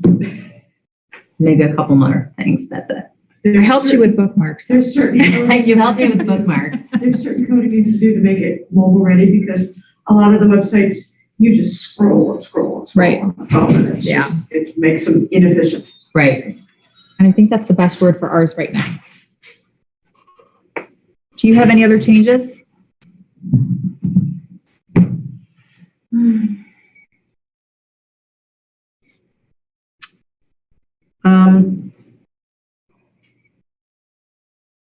I don't know if this can be done again, so let me know. It's in here that, maybe having a YouTube link on the website. Yes. What if we also add a Zoom link, since we have all that information? We have the sign in and all that information on the website, but not an actual link.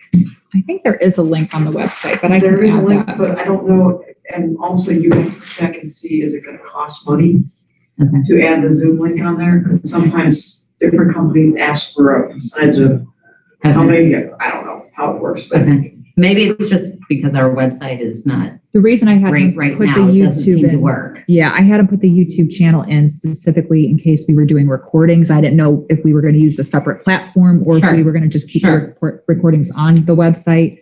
So we were kind of planning ahead.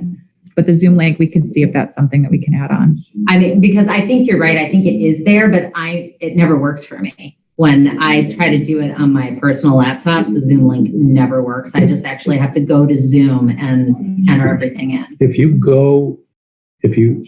click on the calendar event and open it in Google Calendar, It's then right it opens there. up and the Zoom link is in there and you click it and it opens up. I'm not And that's why we made sure technological that savvy, so Yeah. maybe that's why we made But I it's made like sure the Google today, I'm Calendar like, was a where part is of it? this. I can't find it. And Jen found it for me. So Yeah. I'm still learning the math. So the bottom right-hand corner of our website, the homepage is where that Google Calendar is. And Okay. you just click on like today's meeting Right. and it'll show you the link and let you write in. Okay. I think you just have to put in the 2784181 password. No, it just lets you write in. Okay. So Yeah, it's so the be- operator be ready is with what your we're camera. saying. Yes, operator, user error. You said it. So I own it. guys, what you're going to do, then you're each going to find a vendor, correct? And ask them to come into a work session. Well, I'm going to And- update this first and then yeah. All right, you're going to give them the same specifications, have them come in, and then what? They're going to present what they would do, how they would handle the website and And Give us- are you going to be requesting quotes. Okay, so my question is more to Lynn, since you're obviously, this seems to be right up your ballywick, but shouldn't there be almost like a sheet, a presentation price sheet that they should submit for these services, or will all these services fall under one fee, or do you think there's areas of breaking it down? like, are you talking about, the actual hosting of the website? So this is what I think you guys need to The determine. actual people that are gonna build the website, or are you gonna talk about updating? I mean, there's Everything, different. everything. Yeah, you guys need all It those says that in here. things written out as far as, are they gonna be submitting costs for each of those things? You follow me? Yeah. So you can do apples to apples, then you don't just want a one price fits all. You kind of want these broken down as to the detail of your services, correct? Right. The amount of Didn't that service say you want hosting? It does say provided. that the host would be WordPress, but we can just say that, that they would be hosting it. If I can offer my assistance, I deal with IT contracts all day, every day. Just, Okay. Because someone may have one cost for one service that we only use once, but then a higher cost for a service we might be using every, yeah. And you want to think Week about the and- whole life cycle. yeah, we want to have that Planning, design, implementation. in front of us. Operations. Yeah, Training, that's all in here. Yeah, there's a disconnect, a gap, a problem where you have somebody stands something up, they build it, and then it can't be supported later. That's a huge nightmare. Well, that's why it's important to get quality people Yeah, in the here. benefit of like a WordPress Yeah. scenario would be that, and there's a lot of different platforms, but WordPress or a similar one where maybe someone could build something for you, but then you could actually update it yourself. Which is what we're looking for. That's what it says here, is that That's one of they the- will, the yeah. training of the website platform will be provided to township employees and volunteers. So the intent is for us to be able to update it. Yeah. Yeah.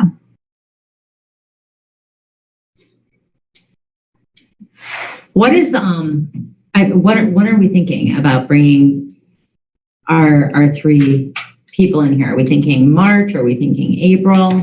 I think that I'll update this. We'll have you guys review it one more time. Maybe you come back with more details. It just depends on when the scope of work is done, and then we can send it off to any vendors that you want. And then once the scope of work is done, we're going to want them to Martha's point, list out their price for every different service on the scope of work so that we have a total dollar amount, but then also itemized. Because that's going to, it's not necessarily going to go to the lowest bidder. Right. It's going to go to long-term, who's going to be the lowest cost. Well, and it doesn't even have to be the Lowest lowest. and best. It doesn't even have to be the lowest. It could be a better vendor who. But comes to in a your little bit higher. point, to look at each type of service you need and weigh out the price Right. versus the complexity or Okay. timeline of that service. Okay. So I'll include in the scope that we want to get a total price point as well as itemized pricing for each line item.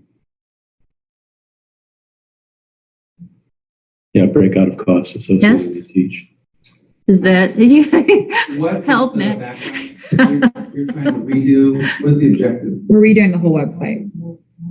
The township website. Yeah, yeah, okay, I'm with you. You've probably been there. I've been there. And then you it's a little left. tough. It's a little rough. I would say, make sure that search is front and center, that the search capability is completely modern. The user experience or the UX, in terms of having mobile and having it, look well is highly important. But those are like fashion. Those are it's fashionable, right? Your website is clickable. It's functional, but everything always comes down to when you have massive volumes of information. It comes down to how long does it take you? If it's faster for me to use Google, there's something wrong with your site. So, on Google, you can go in and you can type the search terms, and then you can type site : the URL that you want to search, and Google will just search just that URL for you. You need that. I would suggest you need that level of search embedded into the site itself, so that front and center, I would put the search bar. That's really the latest trend, is that anything on your site anywhere is going to be, everything is fully indexed, including the PDFs, including the pictures that are scanned. So you need OCR. And so if you have a drawing, a schematic, or a handwritten note, anything, everything is searchable. And that way I don't have to try to go through categorical knowledge and try to figure out where it would be. I'll spend days searching, looking through references and links and crosses. In our website, you would probably spend a week. Yeah. Well, I actually, I contacted one also that I agree with them. Our website has good bones. But it's got a lot of information on there, and it's hard to find exactly what it is that you're looking for. It doesn't always make sense. Yeah. So where it's at. So I would think, and I'm not even actually an expert, but I would think for a township that has archives of data that's only going to grow, that it would be all about how to organize content. So I like things that are pretty, and I want that user experience as well. But those things kind of change a little bit with the times a little bit. Like, is Lane's code popular now? Maybe. Is it in 20 years? Maybe not. But finding content, that's my number one goal. Is I want to be able to find every instance of the word XYZ or the term ABC and have all the references pop up, and then in which order are they going to pop up? Mm-hmm. Well, he also mentioned, maybe because there is so much information, on the website, you know, It's too does the police department have a website that we can just have a link to take you to the police department? Again, And see, the fire department Yeah, you're have a going down the link? path of categories because the volume of information is so massive. Right. And it's all archived by law that your brain is trying to figure out how can I make this easier for someone to digest. Well, and people just want to break apart. I'll just take my own website and I'll break over here.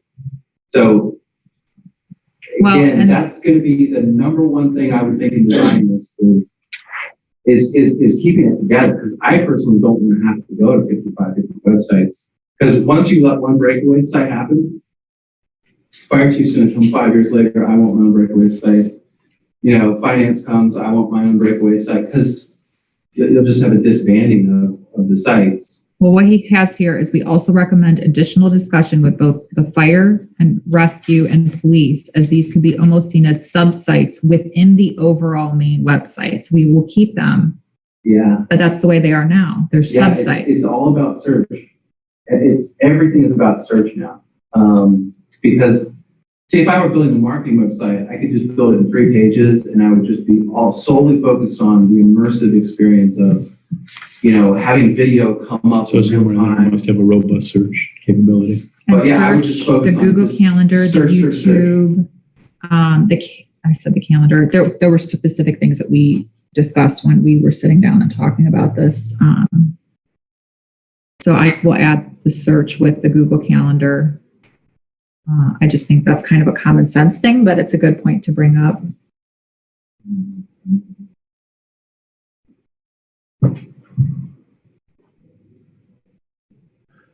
That's where I go on our website now. If I need something, I go to the search bar.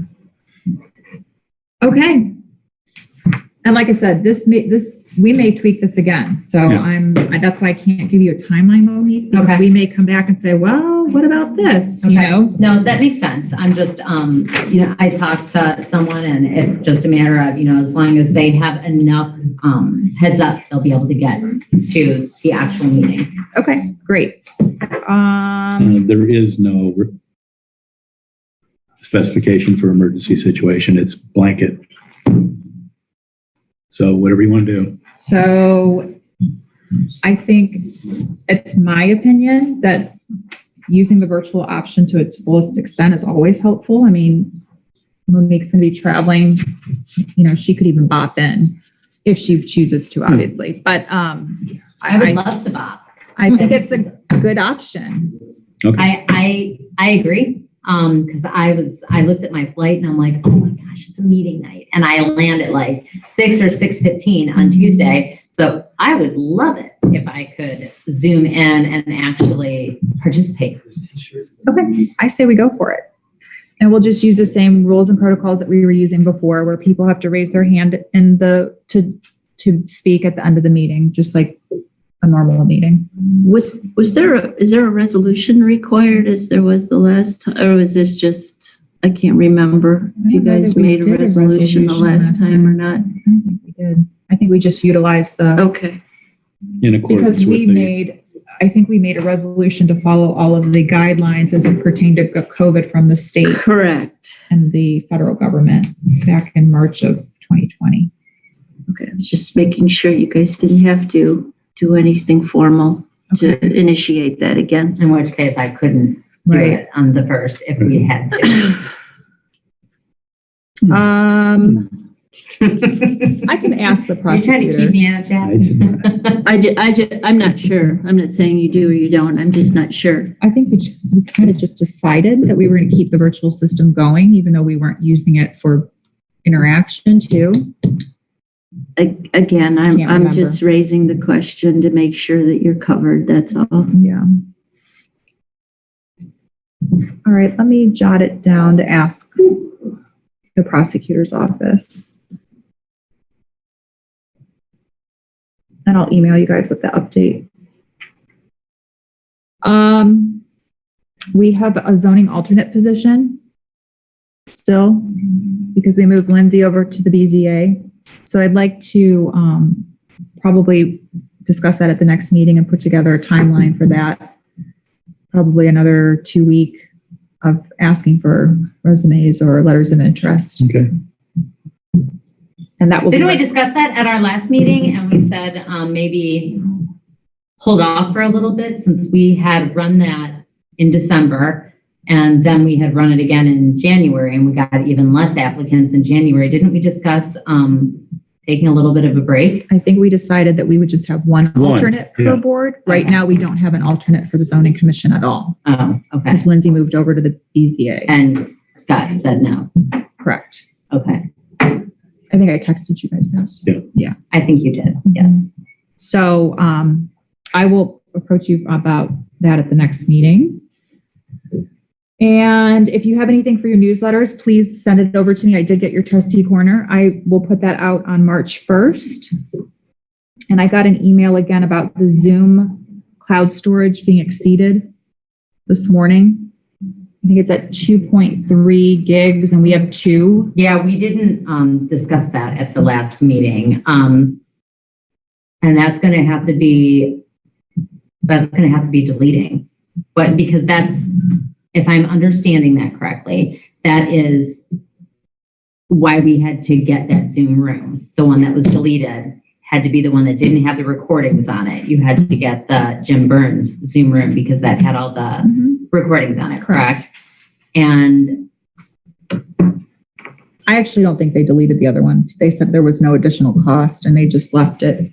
okay, so what's taking up all that space right now are the recordings of the zoning and the zoning appeals meetings, Correct. which we already have approved meeting minutes on those, right? But we have a records retention for the recordings that we have to keep, which I don't have off the top of my head. The record retention period is upon the acceptance of the regular meeting minutes. Right.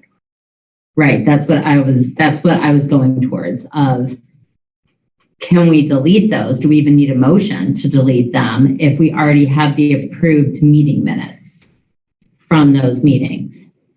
To give No, us there's- the In story. accordance with our record retention policy, those were kept for, I don't even know why they're kept. They're not really kept for a specific It function. was just Not for like transcription, transcription. Right. No, not the Zoom. Not the Zoom recordings. Yeah, that's what they're using for transcription. Oh, she's using those for transcription? I'm not familiar with Yeah. what Judy's using those for. So what generally happens is, either Jen or Jim would download onto a USB or send me a Oh, link. so do we have the USBs? I just want to double check with Jen, but I think I have, I'll say probably 90. If you download them all onto some kind of CD or a USB, you can delete them. Mind me jumping in is you could get an external hard drive, 2 terabytes for like $30. Yeah, then Throw you're it good on to there. go. We've got a $5 off at Best Buy. Yeah, do There you that. go. Yeah, put them on some external drive or portable drive and just then delete them off the Zoom. Okay, And you don't need, that's not even a records retention issue. okay. Do you want to handle that since that's zoning, Melissa, or do you want me to handle it since it can also Thank be you, Jen. administrative? I think we'll probably have you purchase the external hard drive. Like look into that. Where are you shopping? You're getting 2 terabytes for 30. I want to go there. And then, you know what, then we can keep that for what, the year or whatever That's we're where I usually go with my doing for, If it's sent to me as a link and I download it and save it on my end, is there a reason to save it in a secondary? you can delete it off your computer. You can free up your hard drive from it and just put it on an external drive. And then it can be labeled just for that, and that's the only thing you load on that external drive. You don't have it in your computer. Terabyte can hold a heck of a lot of information. Yeah, that's good. And then that can just be preserved in its, as what it is in a location. And you just keep adding Yes. to it. I've just had a lot of hard drives die, so that would be my only thing is to have it in 2 places if it's important. But an external hard drive, that's, I've had mine, go back. Just external hard drives? Really? And I think our retention's 2 years. So if it goes bad, what's the time frame that yours went bad in? Well, but if you're. Well, then you can do it on Using a, that You can do each of them on a thumb drive or a disc CD or something too. You can have it on another medium if you want. What are you doing to them that you're killing them all? Yeah.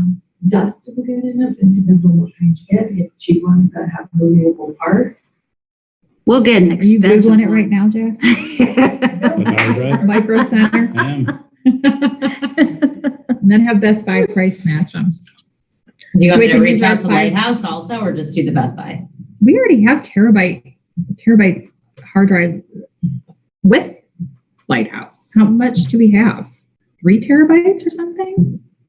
I don't know. We spent an arm and a leg on it. I just talked to probably Jeff could just yesterday. save I it. can just, you want me to shoot Jeff an email? I could just save it to a hard drive here instead of buying an external. It's kind of silly to have another I will email Jeff. spot Okay. to look at But nonetheless, the answer to the question is you can delete it off the Zoom and just move it over to after another it's drive. moved over.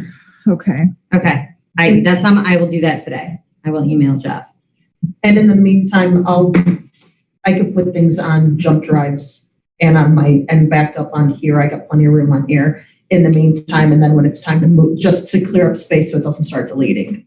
And then we run into the record retention issues without reaching out to Brian Richter ahead of time.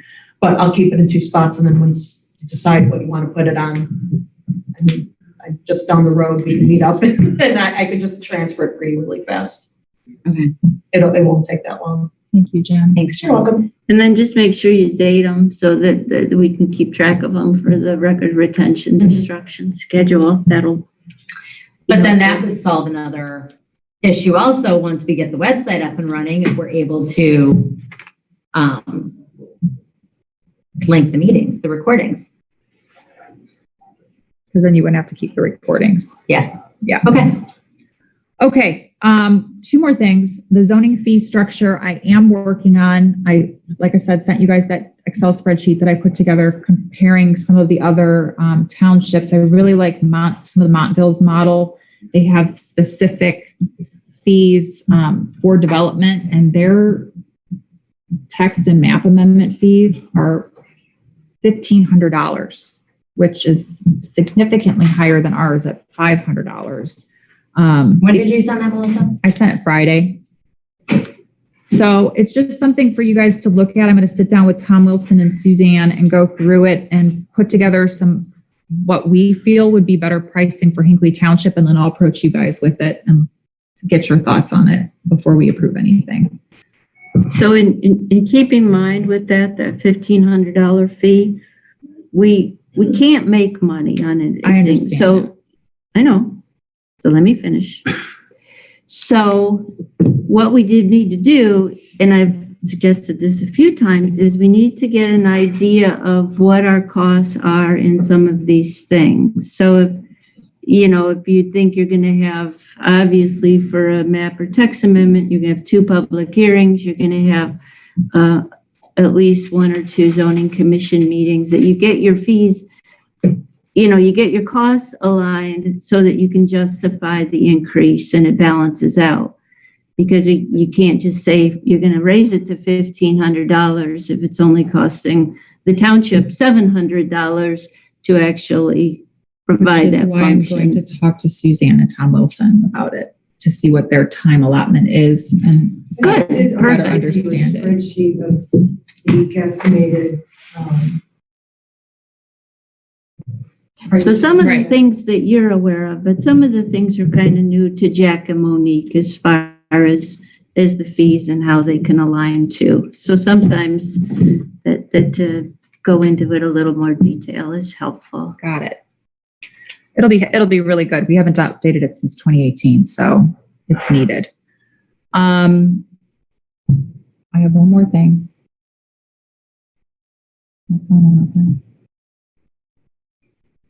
The Comprehensive Plan Steering Committee meeting is tonight at 6:30 p.m. And Jen, we have you tentatively scheduled for 2/28 at 2:30. I'm going to send it to all the other boards to see who wants to be here to learn how to use that whole system On Monday? on Monday and understand the proctoring of it. Thank you for offering that time frame. And Monique, you'll miss it, but we will have another one. just for you, or one of us will help you. And Suzanne too. Yeah. Yeah, that's fine. I'm always happy to sit down with anybody. Thank you. That's all I have. Suzanne, we kind of skipped over you because you were in and out. Okay, real quick, did you talk about organizations requesting us to post things either on our website or our marquee? You said you were going to include that? What organization, like Hinckley Women's Club, wanted us to post something on the women's club or on the, what are your thoughts on that? Posting for the chamber and whatnot. I think past practice has been trying to just keep it limited to Hinckley Township information. And I put Buzzard Day up on the website, just very generic, the date and what it is. But outside of that, just with updating the marquee, it takes additional time, and there's always overlap with township information that really should be posted versus the organization. So, I mean, it's just another thing that has to be updated, and we try to do our best, but we can't certainly keep, like right now, the marquee is updated. It does need to be updated. I saw it when I was looking, I was at the donut shop on Saturday. And then with our website too, I mean, the more links of non-township business, the more chances from the seminar that I had attended back in, I think it was May. They said any outside organization that you're going to be linking to your website can increase the chances of either one, not always having updated information, or two, their link goes awry and then it could affect ours. Or it could direct people to something that they may not want to be directed to. Do we post other things on the website? Well, if you look at our, I don't know what it's called, directory, we list all of the utilities and their website links. And that's the primary one. And we don't even have the staffing to make sure that information like that is updated. I mean, it's just another time-consuming thing. Do they pay for it? No. And we always get marketing companies who want to post, I mean, as an example, that Alzheimer's. Yeah. And I just go back to that same rule. Like if I'm looking for Hinckley Women's Club stuff, I'm not going to Hinckley Township's website. If I'm looking for Hinckley Chamber stuff, I'm not going to Hinckley Township website. But Buzzard Day, I mean, I might go to Hinckley Township website if I don't live in the area. I would say that we adopt a unilateral policy that way we're not conflicting. Oh, you let them do it. Yeah, I agree. I agree with that. It needs to be consistent. Well, we've just really not been doing it. I think that's kind of our. We've done it as much as we can. Like the Hinckley Women's Club, they currently have a request to post their scholarship opportunity on our marquee, and had asked if we could put something on our website. Just received from the chamber today to put Buzzard Day on the marquee, and then a blip on the website. And that's part of the fee structures that we're looking at is special event fees because it's unrelated. But if there's a special event like Buzzard Day and we're utilizing our staff and services to assist them, like scrubbing the floor in the old fire station bay and putting things up for them, there would be a fee associated with that. Isn't the chamber a nonprofit? We don't, I mean, we don't charge nonprofit. To Melissa's point, we don't have a special event fee. It's just we would issue a no fee permit for miscellaneous permit. But then, if you have another special event, are you going to charge for someone who's not really nonprofit? Like your arts and crafts is a good example. Right.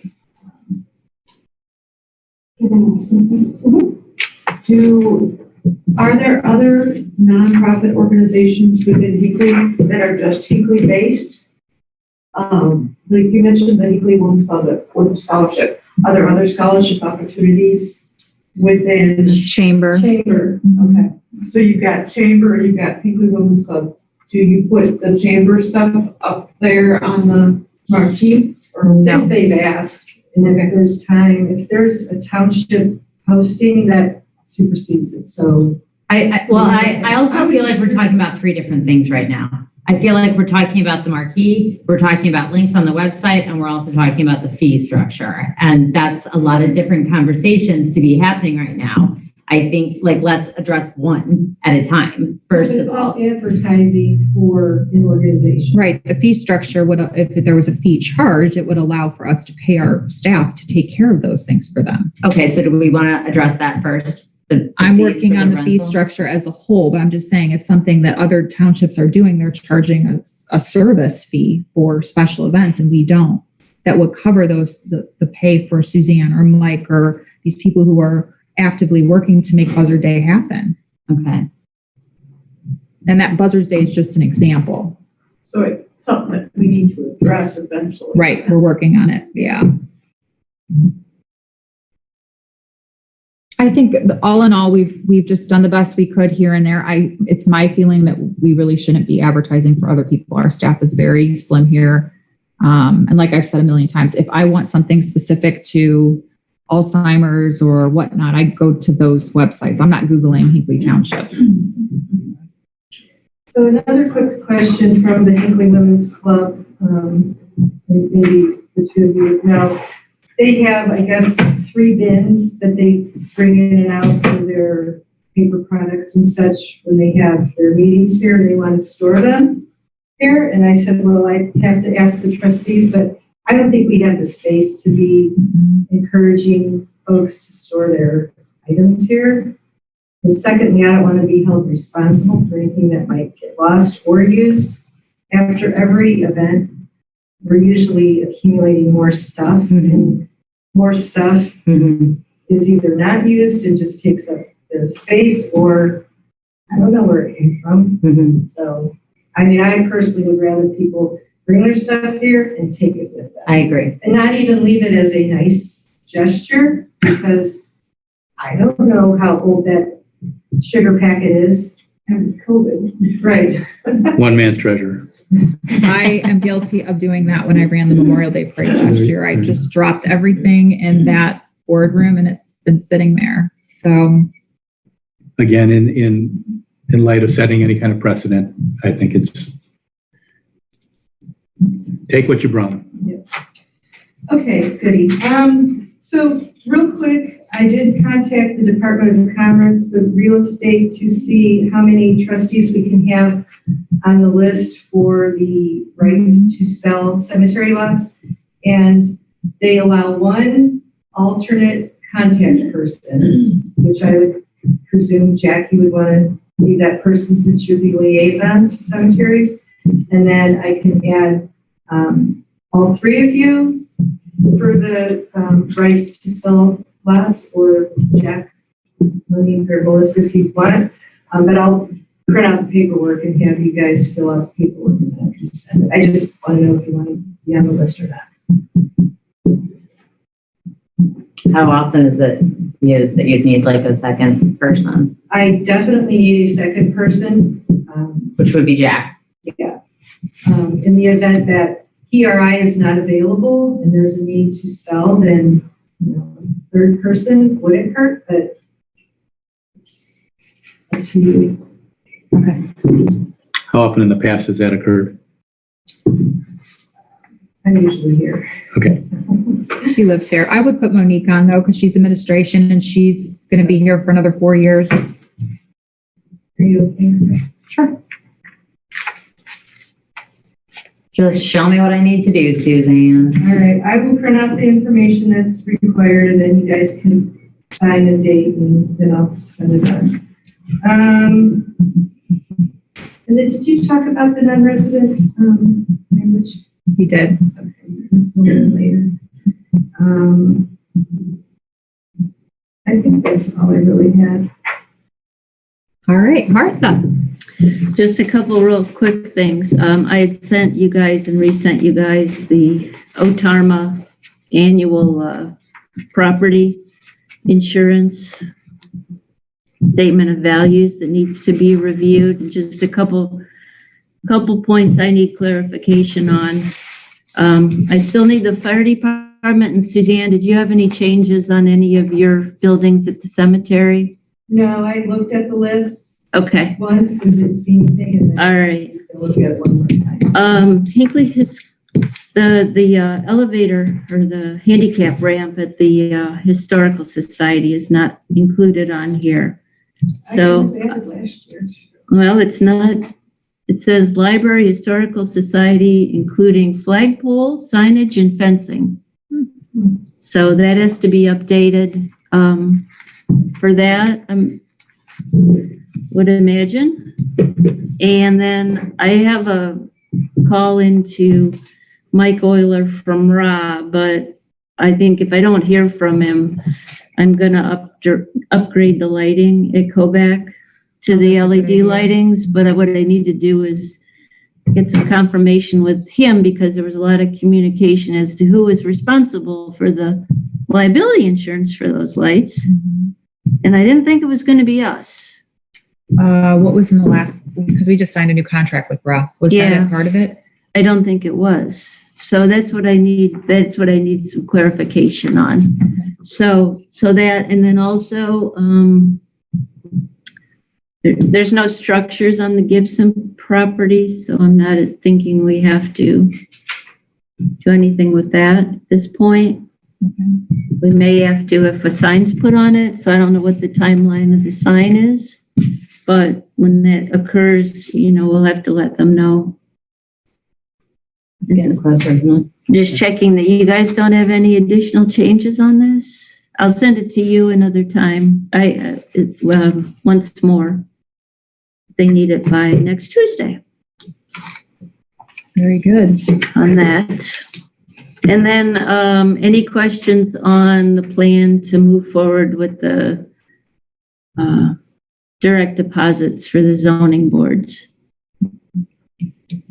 Okay, so what I'm going to ask them to do is get a consensus from each of their boards at their next meeting, and then I'll give them the EFT direct deposit forms, and then give them a timeline of when that'll start to occur based on whatever they determine. They don't have to decide the same for each one.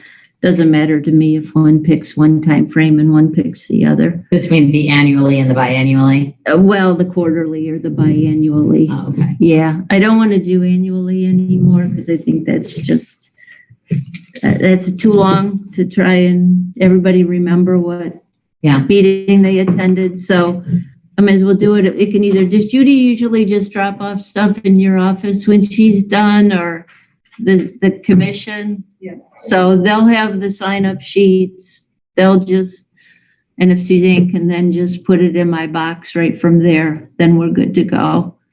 And then that'll help free up some of Suzanne's. Well, I think the direct deposit would make better sense for you to facilitate that anyway, because I don't want you to be waiting on a quarterly report or. Well, no, that's what I mean. I mean, they're going to give their timesheets directly to me, so you don't have to worry about assembling any of that. And that's it. Very good. When I talked to the chairs, they said whatever Martha wants. So I think they're amenable. Sounds good. Very good. All right. And you're reaching out to Ra, Martha, for these? Yeah, he said he was going to call me. Let's see, when was that? Last Friday. What is it? Tuesday. Okay. I know. With the I'll check holiday. with him again. All right. Anybody from the audience? I'm just gonna bring this up and let you. I'm just going to read an email here, and Jim is passing out some documents that go along with this. This is. So you can, Instead of pulling Pass them down. Yeah, but so thank you. I know you guys have been here a long time, so I'm just going to read through this as quick as possible. But I sent this in an email to you. I just want to read it to sort of get it into the public record. So myself and Jim Larson are writing to publicly bring to your attention the bias in the composition of the Comprehensive Plan Steering Committee. And we say that you should be concerned for at least 3 reasons. One is the former Board of Trustees repeatedly stated that this committee would be a fair and balanced representation of the applicants received, and it is not. 2, the township is spending a lot of money on this endeavor. I have $7,500 with a grant from Medina County. I think the amount in my email is incorrect. I think it's a $3,500 grant. But either way, it's taxpayer money being spent on this endeavor. And at that cost, the township is not likely to repeat this exercise, no matter how many residents complain about the outcome of this audit. And 3, the decisions that the steering committee will make will determine the future of the township for the foreseeable future. So we need to ensure that the committee making these decisions is fair and balanced. And if it isn't, then the money and the effort the township is expending is a wasted effort. So again, Jim Larson and I, we believe that there's some bias in the committee. How did we arrive at that conclusion? Well, it was pretty simple. It's based on the analysis of the facts and nothing else. So attached to this email are the documents that we use to arrive at this conclusion. I have not included the steering committee applications, as you all have access to those.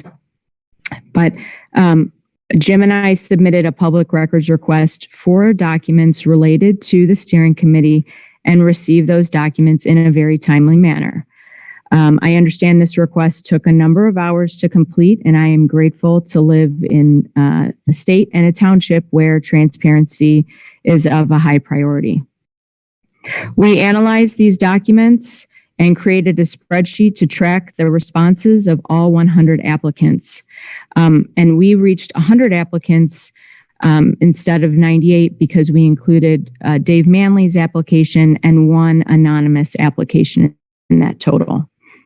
We then filtered the data by question, response, and applicant status, meaning either a committee member or not a committee member, to show the ratio of responses for all 100 applicants, and then the ratio of responses by committee members. The data shows clearly that this committee is in fact the very opposite of what the previous board promised that it would be, and that is fair and balanced. Whether intentional or not, the previous board chose applicants that aligned with their vision of what the future of Hinckley should look like instead of choosing applicants which would create a fair and balanced representation of all the applications. And while myself and Jim certainly agree that these 100 applications may not accurately reflect all of Hinckley Township's voices, these 100 applications are the only data that can be used to form this committee, as they were gathered solely for this purpose. So there were 6 key questions in the application that we focused on during our analysis, and those were questions 8 through 13. Those were questions that I would characterize them as substantive questions as opposed to demographic questions. Out of those 6 questions, 4 of those questions have applicant to or application to committee ratios that we feel are unacceptable. We're asking the township elected officials to consider the issue here and make changes to the committee to ensure that it will be as promised, fair and balanced. We also ask all the township leaders, OHM advisors, and the steering committee to think outside of the box for ways to engage the residents of Hinckley in this endeavor so as to gather as wide of a consensus as possible, or as wide of an opinion set as possible. We do not want a cherry-picked group designed to achieve a managed and predictable outcome. What I outline in the rest of my email are the numbers that correspond to the graphs that Jim gave you. And I can just go through them really quickly. And again, this email has two attachments. One is a PDF of all these graphs, and two is the Excel sheet itself that we made. And you can double check that against the applications we used. We use the 100 applications that were received, like the copies of the originals without the names redacted. Okay. Below is a breakdown of application to committee ratios per question. Now would be a good time to open the attached PDF entitled Pie Graphs to see a visual representation of the information summarized below. So I start with question 13 in my email because I thought that was the one that had the greatest disparity. So question 13 is the last graph that you have. The question, generally speaking, was, do you support water in downtown Hinckley? The question was a little different. It had the word infrastructure in there. On the left, you see the application responses received. Out of 100 applications, you had 45 people that said no right off the bat.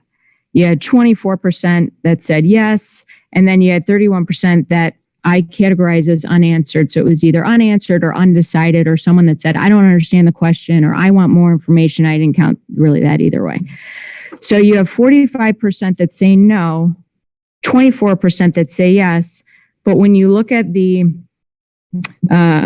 composition of the committee, you have 73% of the members said yes, that they wanted water in downtown Hinckley, and only 13% that said no. So you can see that is not, that there's not even an attempt there to have like a 50-50 representation. That's just, one side being, you just don't have, there's no balance here, right? In this question.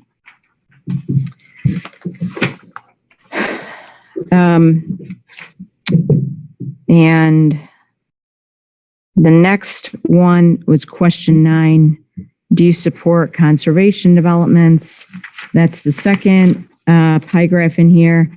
So out of the application responses received, 73 people, which is equal to the percentage here because it's out of 100, said that they did not support conservation developments. And then you had 21 people that did, 6% that didn't answer.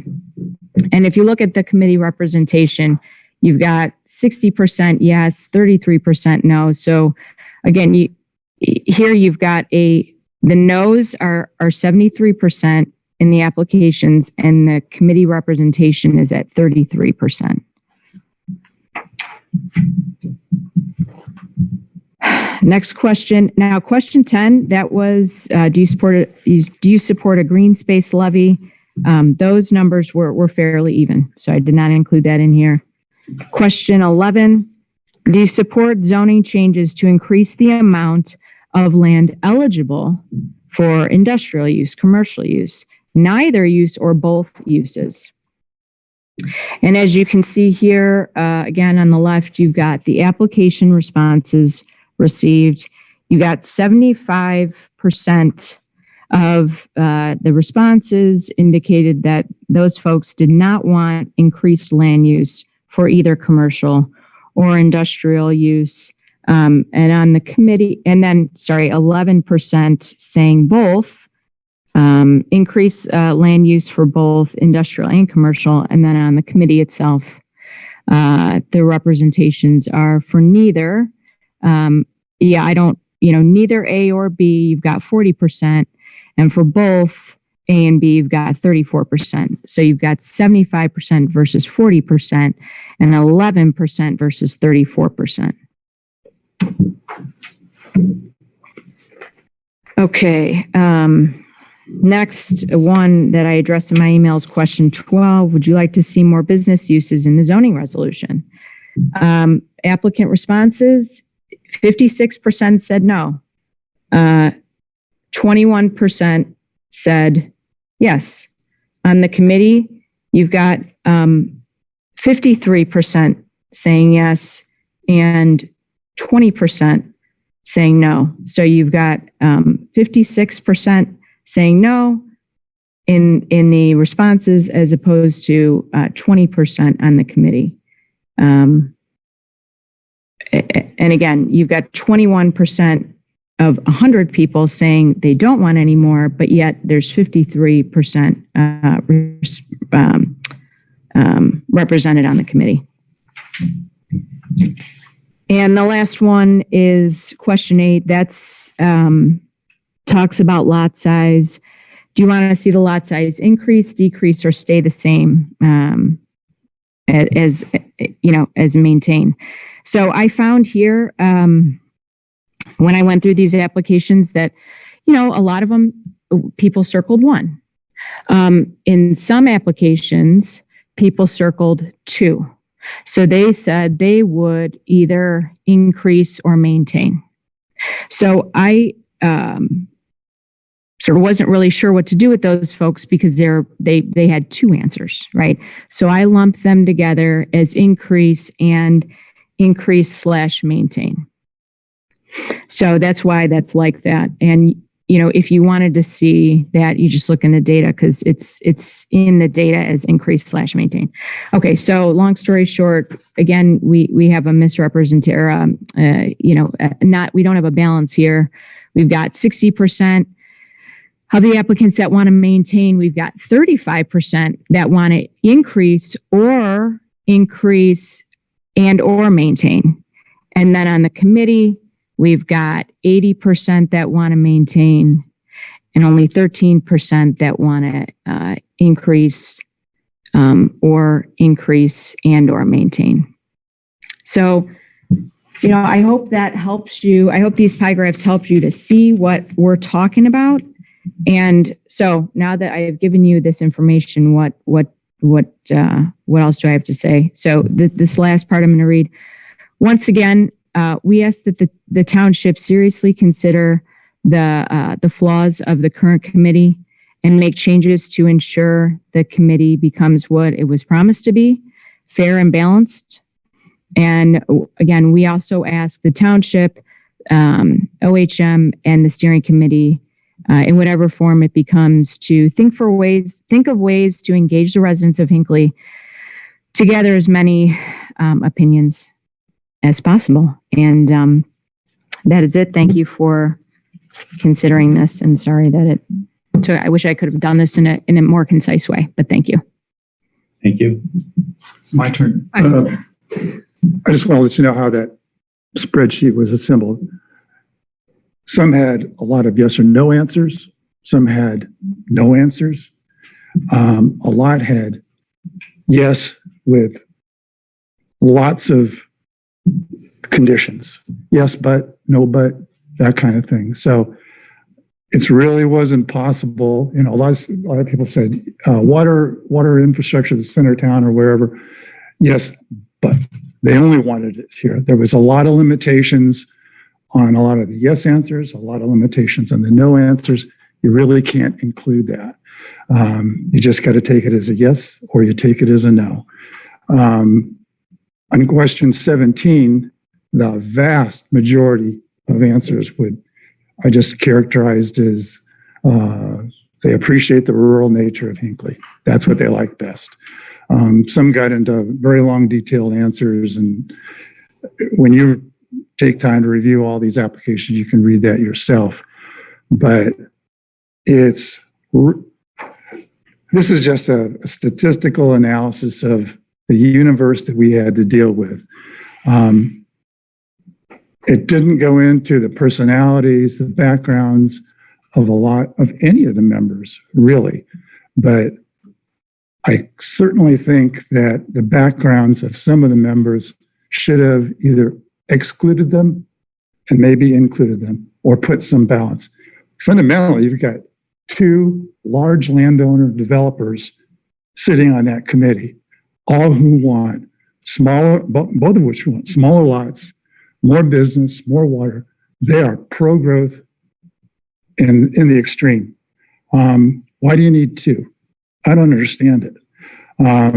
If you look at the overall committee, it's way more a reflection of last year's trustees than this year's trustees.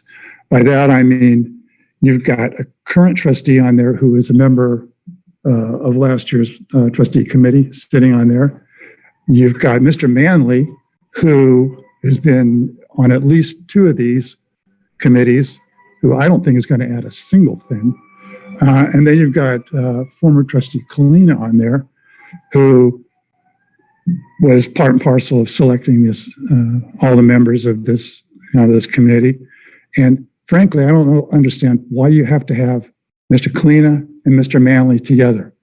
All it is just more of the same as far as I'm concerned. And they don't add any balance either, I don't think. So if you really want this committee, whatever their work product and their result is, to have any credibility, you're going to have to put some balance in here, because those key questions that were answered are by far the most important ones, and by far the ones that people are most concerned with.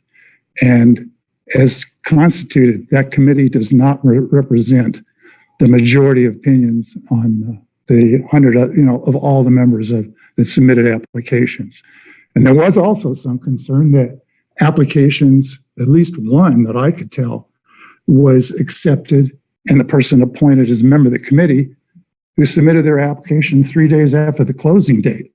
Now, what that person is doing, no matter what I think of that person, who I happen to like very much, how that person could be included in the committee and submit it 3 days late, that should have been. I told you guys when you were here for the records request that not one application was turned away, except for a gentleman that came to us a month and a half later and said, I'd like to submit an application. And we were already involved. Be that as it may. No, every application that was submitted was utilized. Okay, well, let's focus. Okay, then throw that out as an argument. What are you guys going to do about the disparity in the I would character? like to speak to the disparity. Well, I can't wait to hear.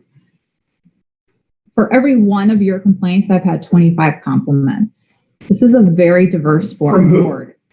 All kinds of citizens. I don't need to name names. I had people approach me that night. I had people approach me the next day and the next day and the next day saying, this is probably the perfect cross-section of what Hinckley is. We've got farmers. We've got people who have lived here for 50 years. We have people who've lived here for 2 years. We have business owners. We have people, that's fine. We have people that, why wouldn't it be? I don't know how long you have lived here. It doesn't change that you have a say in your town, right?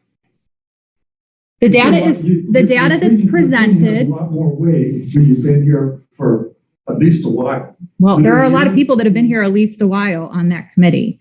The data that you gave to me was skewed the minute you added Dave Manley, who was already put in as a representative of the zoning commission. I told you that when you came and you looked at the information. We did not incorporate his information at all. His application wasn't looked at. Some of the responses were, I would like more information. I need to study these. Yes, but with limitations. Depends on the type. Those aren't accounted for in your analysis. Additionally, there were a lot of subjective responses, and those subjective responses are the ones that steered me. I can't speak for what Trustee Kalina did or what Trustee Burns did, but the subjective responses showed me the people who have done this before, not just in Hinckley Township, but in other municipalities, people who are business owners, people who are farmers, what they love about Hinckley, what they'd like to see change about Hinckley. The subjective responses are not a part of your data. I'd like to know where the results are for the other 11 questions. Do they not fit the narrative? No. I'm talking now, please. Okay. I let you all speak. People have been on past committees who are going to be very helpful in this process. So I don't agree with you about David Manley, who was appointed by the Zoning Commission. The data that Sean posted on Facebook saying the trustees, the trustees, the trustees. You don't have the trustees data. You don't have the 45 selections the trustees did. This is what the police did. The police were the final non-biased party. So pointing fingers at the trustees is not going to do you any good because that's 45 applications that were sent to the police department. Further, what's the definition of a steering committee? Well, lawfoundation.net. The steering committee's role is to provide advancement, ensure delivery of the project outputs, and the achievement of project outcomes. The steering committee provides support, guidance, and oversight of the progress. Members do not usually work on the project themselves, nor do they make decisions. You're saying that this steering committee is going to direct what that comprehensive plan is going to say, and that is not an accurate depiction. What's going to happen? May I finish, please? We have it in our contract that there will be a survey that goes out to the citizens of Hinckley. The citizens of Hinckley, all of them, will be asked to engage in this process. Those responses are what we will then utilize for the comprehensive plan audit. It's just an audit. That information then will go to the zoning commission, where they may or may not change the text amendment. And then it will come to your trustees, where they may or may not change a text amendment. So the ideology here that this steering committee is going to make all your decisions for your comprehensive plan is just simply not the way it's going to work. That's not what the steering committee's job and role is. It's to keep everybody on task and to make decisions about how to engage the community as a whole. I've posted that on Facebook many a times. Now, the Protect Hinckley group has complained about this process from the beginning. We weren't working fast enough. We needed to speed up the process. When we finally read the committee members, guys all sat in the back of the room in December of last year, and there was outcries and chit chat as soon as we mentioned our members. Then, Mr. Larson, you went on Facebook and you said how awful this steering committee was going to be because of one member on it. And you basically were the bias. I have no room for that. I'm doing my best. The trustees at the last board of trustees were doing their best to utilize the system that we created here. We are not rocket scientists. There are flawed systems everywhere in the world. The federal government, NASA, everywhere. Right? There's no perfect system. We did the best we could. The names were redacted. I think we did a good job, and I'm going to stand by them. The Protect Hinckley group is sharing misinformation again because the head members were not chosen for the zoning alternate positions last year or for this committee. That's the way it's seen. That's what people are telling me. The trustees cannot make a decision on this until they see all the applications, which I encourage you to look through if you haven't already, because there's a lot of very wonderful information in there that's not captured in this data at all. The OHM contract has been signed. I spoke with Arthur this morning. The process will continue no matter how you decide if you want to redo a comprehensive plan steering committee, which is what he told me you spoke to him about yesterday. And it will be finished by the end of April with the committee or not. That's the way the contract is. So you guys have to determine how you want to handle it. Well, I did speak to Arthur yesterday, and it doesn't necessarily need to be completed in April, and I confirmed that with him. Now, what I want to point out, you'd have to change the contract. It can be altered. I spoke to him about it. What I want to point out here is you have to admit the optics look bad. The optics look bad from this. I am not saying that the previous board of trustees did a poor job picking. I don't think that anything was intentional, but I think that there is a lot of mistrust in government in general, but also at local government. And something like this is not helping. And what I would like to do is discuss it further. That's what I would like to do. What was the criteria? Because Melissa, it looks bad. I don't It care does- how it looks. When you sat here and you looked at all of those people that are part of this committee, you knew that they were a diverse population. I'm not going to cave for 3 people in the back of the room. This is a fantastic committee. I will 100% support it. And I've had nothing but compliments about it. What was the comment you wanted to make about the other questions that are not supportive? Why didn't we do the data for the other ones? Well, I have to leave in 5 minutes to pick up my daughter.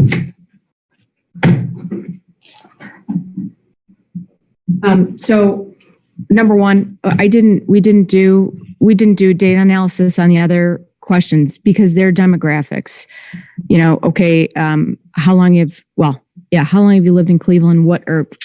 Hinckley, what's your age range? Right. And so when I look at the application, I look at if these questions didn't matter, why were they asked? Right? They're just to get an idea of what the people that were volunteering their time could bring to the table.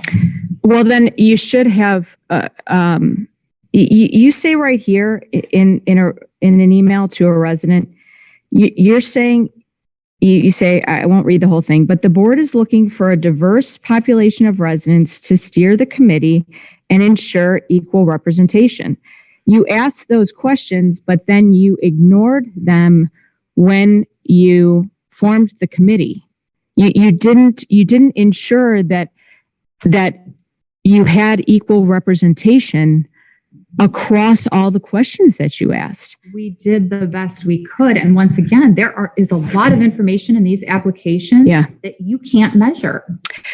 Well, yeah, but some you can, which is yes or no. Analysis. Your analysis, these people did not fill out a survey for what they want Hinckley to look like. They're not dictating what the township will look like. They're just a committee for a comprehensive plan audit. The information that you want is going to come from the citizens of Hinckley via a survey of some sort. You know, I don't understand what you're analyzing. I guess why were these questions drafted if right, they weren't? Right. If they didn't matter. They were a part of the process to create a broad spectrum of group. And I think, once again, if you look at our committee, it is a very broad group. But then you didn't include them you didn't include, you say that it's helpful information for you, but then you didn't use those responses to make sure every side was to what the other trustees did. Well, but you can, this is not a depiction of what the trustees chose. There are sure 45 applications, almost half, that went to the police department. I understand that, but the methodology here is what's flawed. I'm not saying that you did this on purpose or Kalina or Burns. I'm saying that the methodology here is flawed. There's inherent bias, and there was not a procedure in place to counter or mitigate that bias. And and so now you have a committee, and look, I'm glad that some people like it. There's a lot of people that don't like it and that believe that it's biased. And when that happens, the committee then lacks credibility and legitimacy. And do you really want to go through that again? That's sort of why the audit was done in the first place, is because you had a group of people that were unhappy. And if I can just comment on, if people are telling you that they think that Jim and I did this records request because I was mad that I didn't get picked for the zoning alternate. I mean, okay. Records request. They think that I'm mad, and so I'm trying to find something wrong. I would say that, have a group that you want to, incorporate the residents of Hinckley. You want to make change, but the trustees aren't allowed on it. I was on it, and I saw the way that I was spoken about. I've talked to residents. I have friends that live in Hinckley that are on that page. I mean, yeah, and that's what I'm just telling you what people are telling me. Well, and that is fine. About how things look. And it looks bad. And they can, Can I make a couple of points? Because I hope you don't really leave in 2 minutes. I mean, I my have to get son- my daughter. Okay, your high school daughter, I completely understand that. My 9-year-old came home sick from school today, and I am here because this is important. I And we understand need that. to discuss this. And one thing that jumped out to me, because I did come in, I did look at the applications today because I have never seen them before. And what I saw is you hand stamped them when they were received, and you have some members of the committee that were appointed. You received their application 4 days after the I deadline. just said, we accepted every application because we didn't want anyone not to be included. I said that publicly. Does that go for zoning, going for zoning board positions? Does that go for trash? This is not Does like it go for that. anything This else, is though? not like that. If This you is, have the deadline, there's a reason why. I you have the deadline. understand what you're saying, but these people are not being Did you tell paid. everybody that, hey? I said it publicly. Extend the deadline? No, I Or said we're gonna publicly take that we took anybody's all of application them. Even after? I said publicly that we took all of the applications. Well, I think something that, I spoke to Martha earlier today about this, and I want to make sure that it is very clear right now, is that tonight at this meeting, I think a lot of people are going to be really upset because you said at least 2 times during that first meeting, it will be open to public comment. The reality is we only have an hour and a half tonight, and Arthur's going to shut it down, and there will not be time for public comment. That is not true. The committee will decide, and everyone had said at the last meeting that they wanted to hear from the people of Hinckley. They encouraged them to come to the podium and speak. And we were going to talk about leaving a half an hour for public comment. I don't understand where you're getting this information from. From Martha.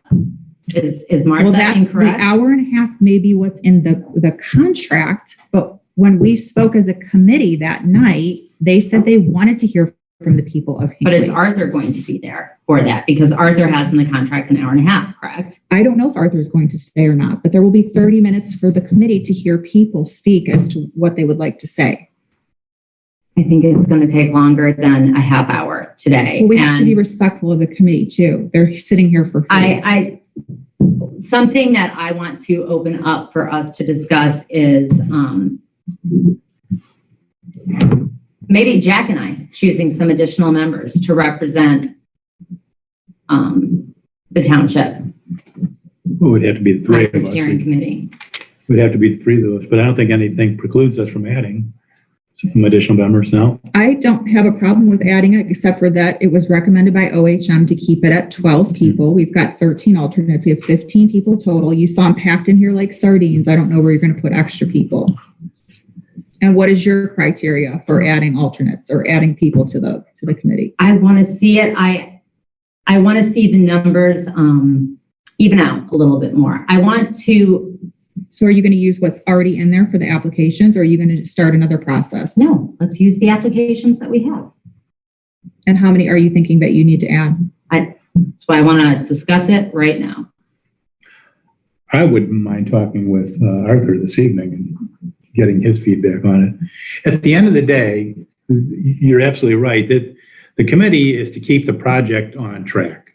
Mm-hmm. So the consultant is the one who's looking at what we have, and he's the one making recommendations on what kind of changes we should look at and whether or not anything needs to be changed at all.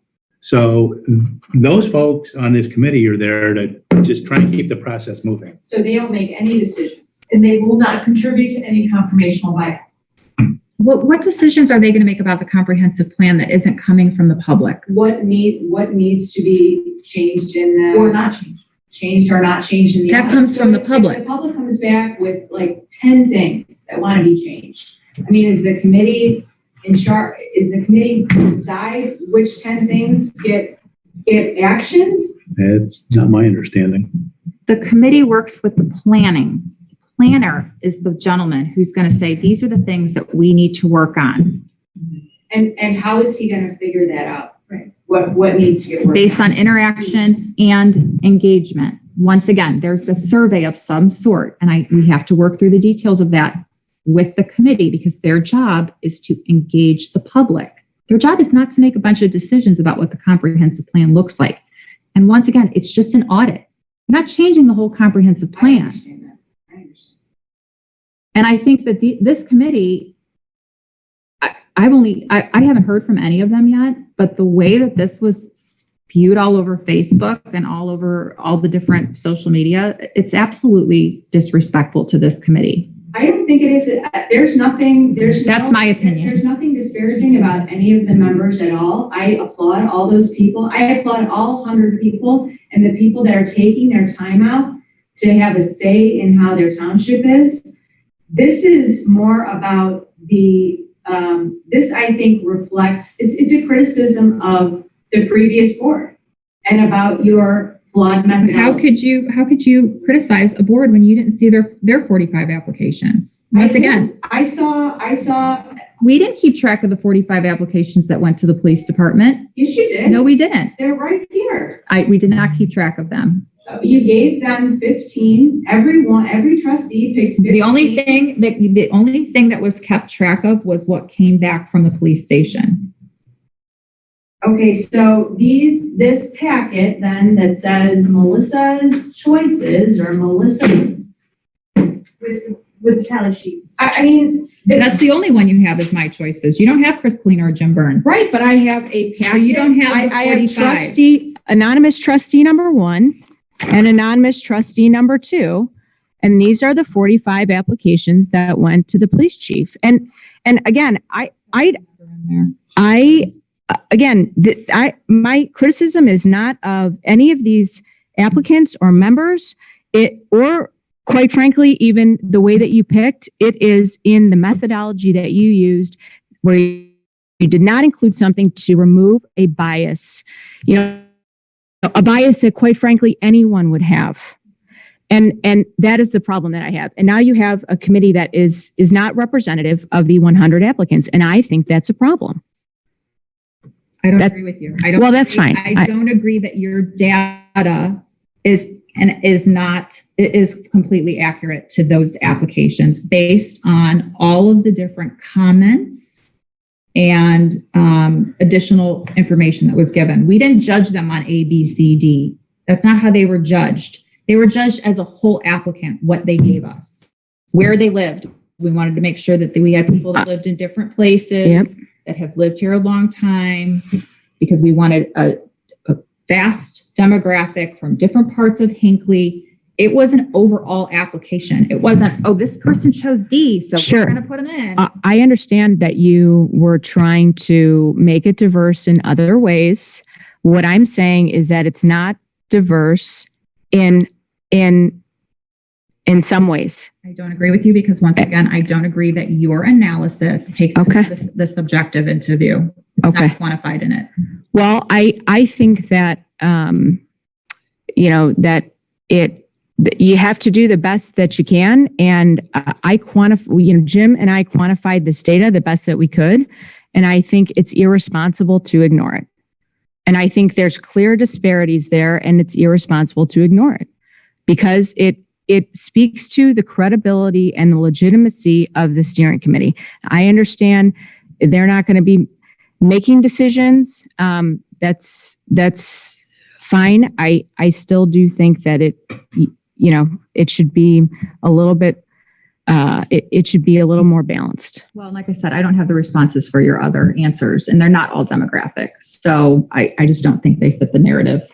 Okay. Well, I didn't, to me, they weren't substantive enough. Like whether someone has read the zoning regulations or read the comprehensive plan, to me, that's kind of irrelevant because you want a board you want a steering committee that's diverse, right? You want someone who has read those things 10 times, and you want someone that hasn't read those things 10 times and in fact doesn't even know where they are, because that represents Hinckley. So those to me are not, but again, there were key questions that were asked in the application, and those responses were, they weren't taken into account when composing, the committee to make it balanced. And I think that is, again, that's the point I'm trying to make. And look, that's why I sent you that data sheet. Go, you do what you want with it. look at it yourself. You want to have further discussion? I actually have to go. About I'm not done discussing it. Are you done So- discussing it? what would you like to do? Is it okay if we continue talking? Sure. Okay, I'm asking what you want to do. we'll continue. Well, I'm asking to be a part of it before I go, Okay. but I'm, I personally feel like the previous board put a larger focus on this committee than there actually is, or now it's being kind of downplayed. I spoke to Martha this morning, and Martha really explained the process. And maybe this is only my interpretation of it that I felt this way. I was under the impression that the steering committee is going to be the one who they're giving the information to Arthur and they're writing the changes that they want to see. That is how I took it.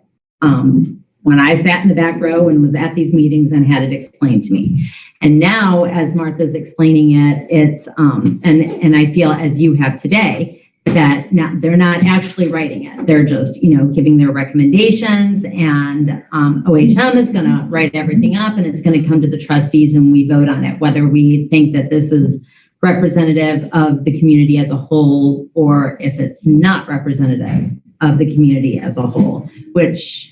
Well, it's not, we're not even making a change. It's to make a recommendation to look at if we're going to make any changes. Right. well, the trustees will approve or deny the comprehensive plan, and zoning resolution will be changed based on the comprehensive plan because it supports the zoning resolution through the zoning commission and then the trustees. So your final say is right here, both times. So let me clarify, let me kind of synopsis what I explained to Monique, because she had asked that this is an audit, as you said. This is an audit to determine if there are areas or complete reassessment update of the comprehensive plan. There may be nothing required to be done based on what the steering committee determines with Arthur facilitating the process, or there may be one specific area or two that need to be updated, and then you would then initiate a comprehensive planning process. This is not that. This is just a determination of the areas that may or may not need addressed in that capacity. And I think Monique asked another question. She was concerned about people that like maintaining order this evening. And I stated that Arthur's intention is to run a meeting with the steering committee in the time that he has, and he will set out the ground rules. And then, I guess if you guys want to continue it for a half hour for public comment, then that's outside of the scope of his services there. And that's your determination. And I think that is probably what Arthur should come out of the gate with, is explaining the actual function of the steering committee and the process. And then maybe people will, understand more clearly the impact it may or may not have on the township as a whole at this stage. Make sense? And I would encourage you to listen very carefully to the committee tonight, because they are a well-rounded group.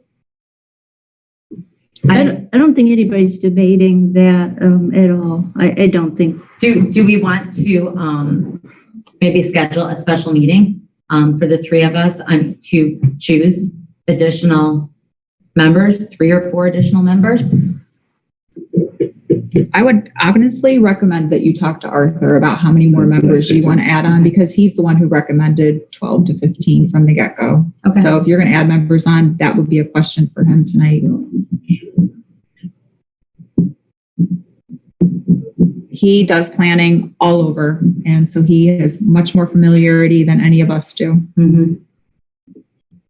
Yeah, I spoke with him yesterday, and I asked him some of these questions. So is it like a pre-planning committee to plan for the future? Is that what I'm getting from this? Because I'm sorry, I'm new. Yes. If I'm being honest with you, I'm not basing my sole selection right on this. I'm looking at that app and looking at anything else that they may have put in there. And that's going to weigh heavily on whether or not I select an individual personally, my personal selection.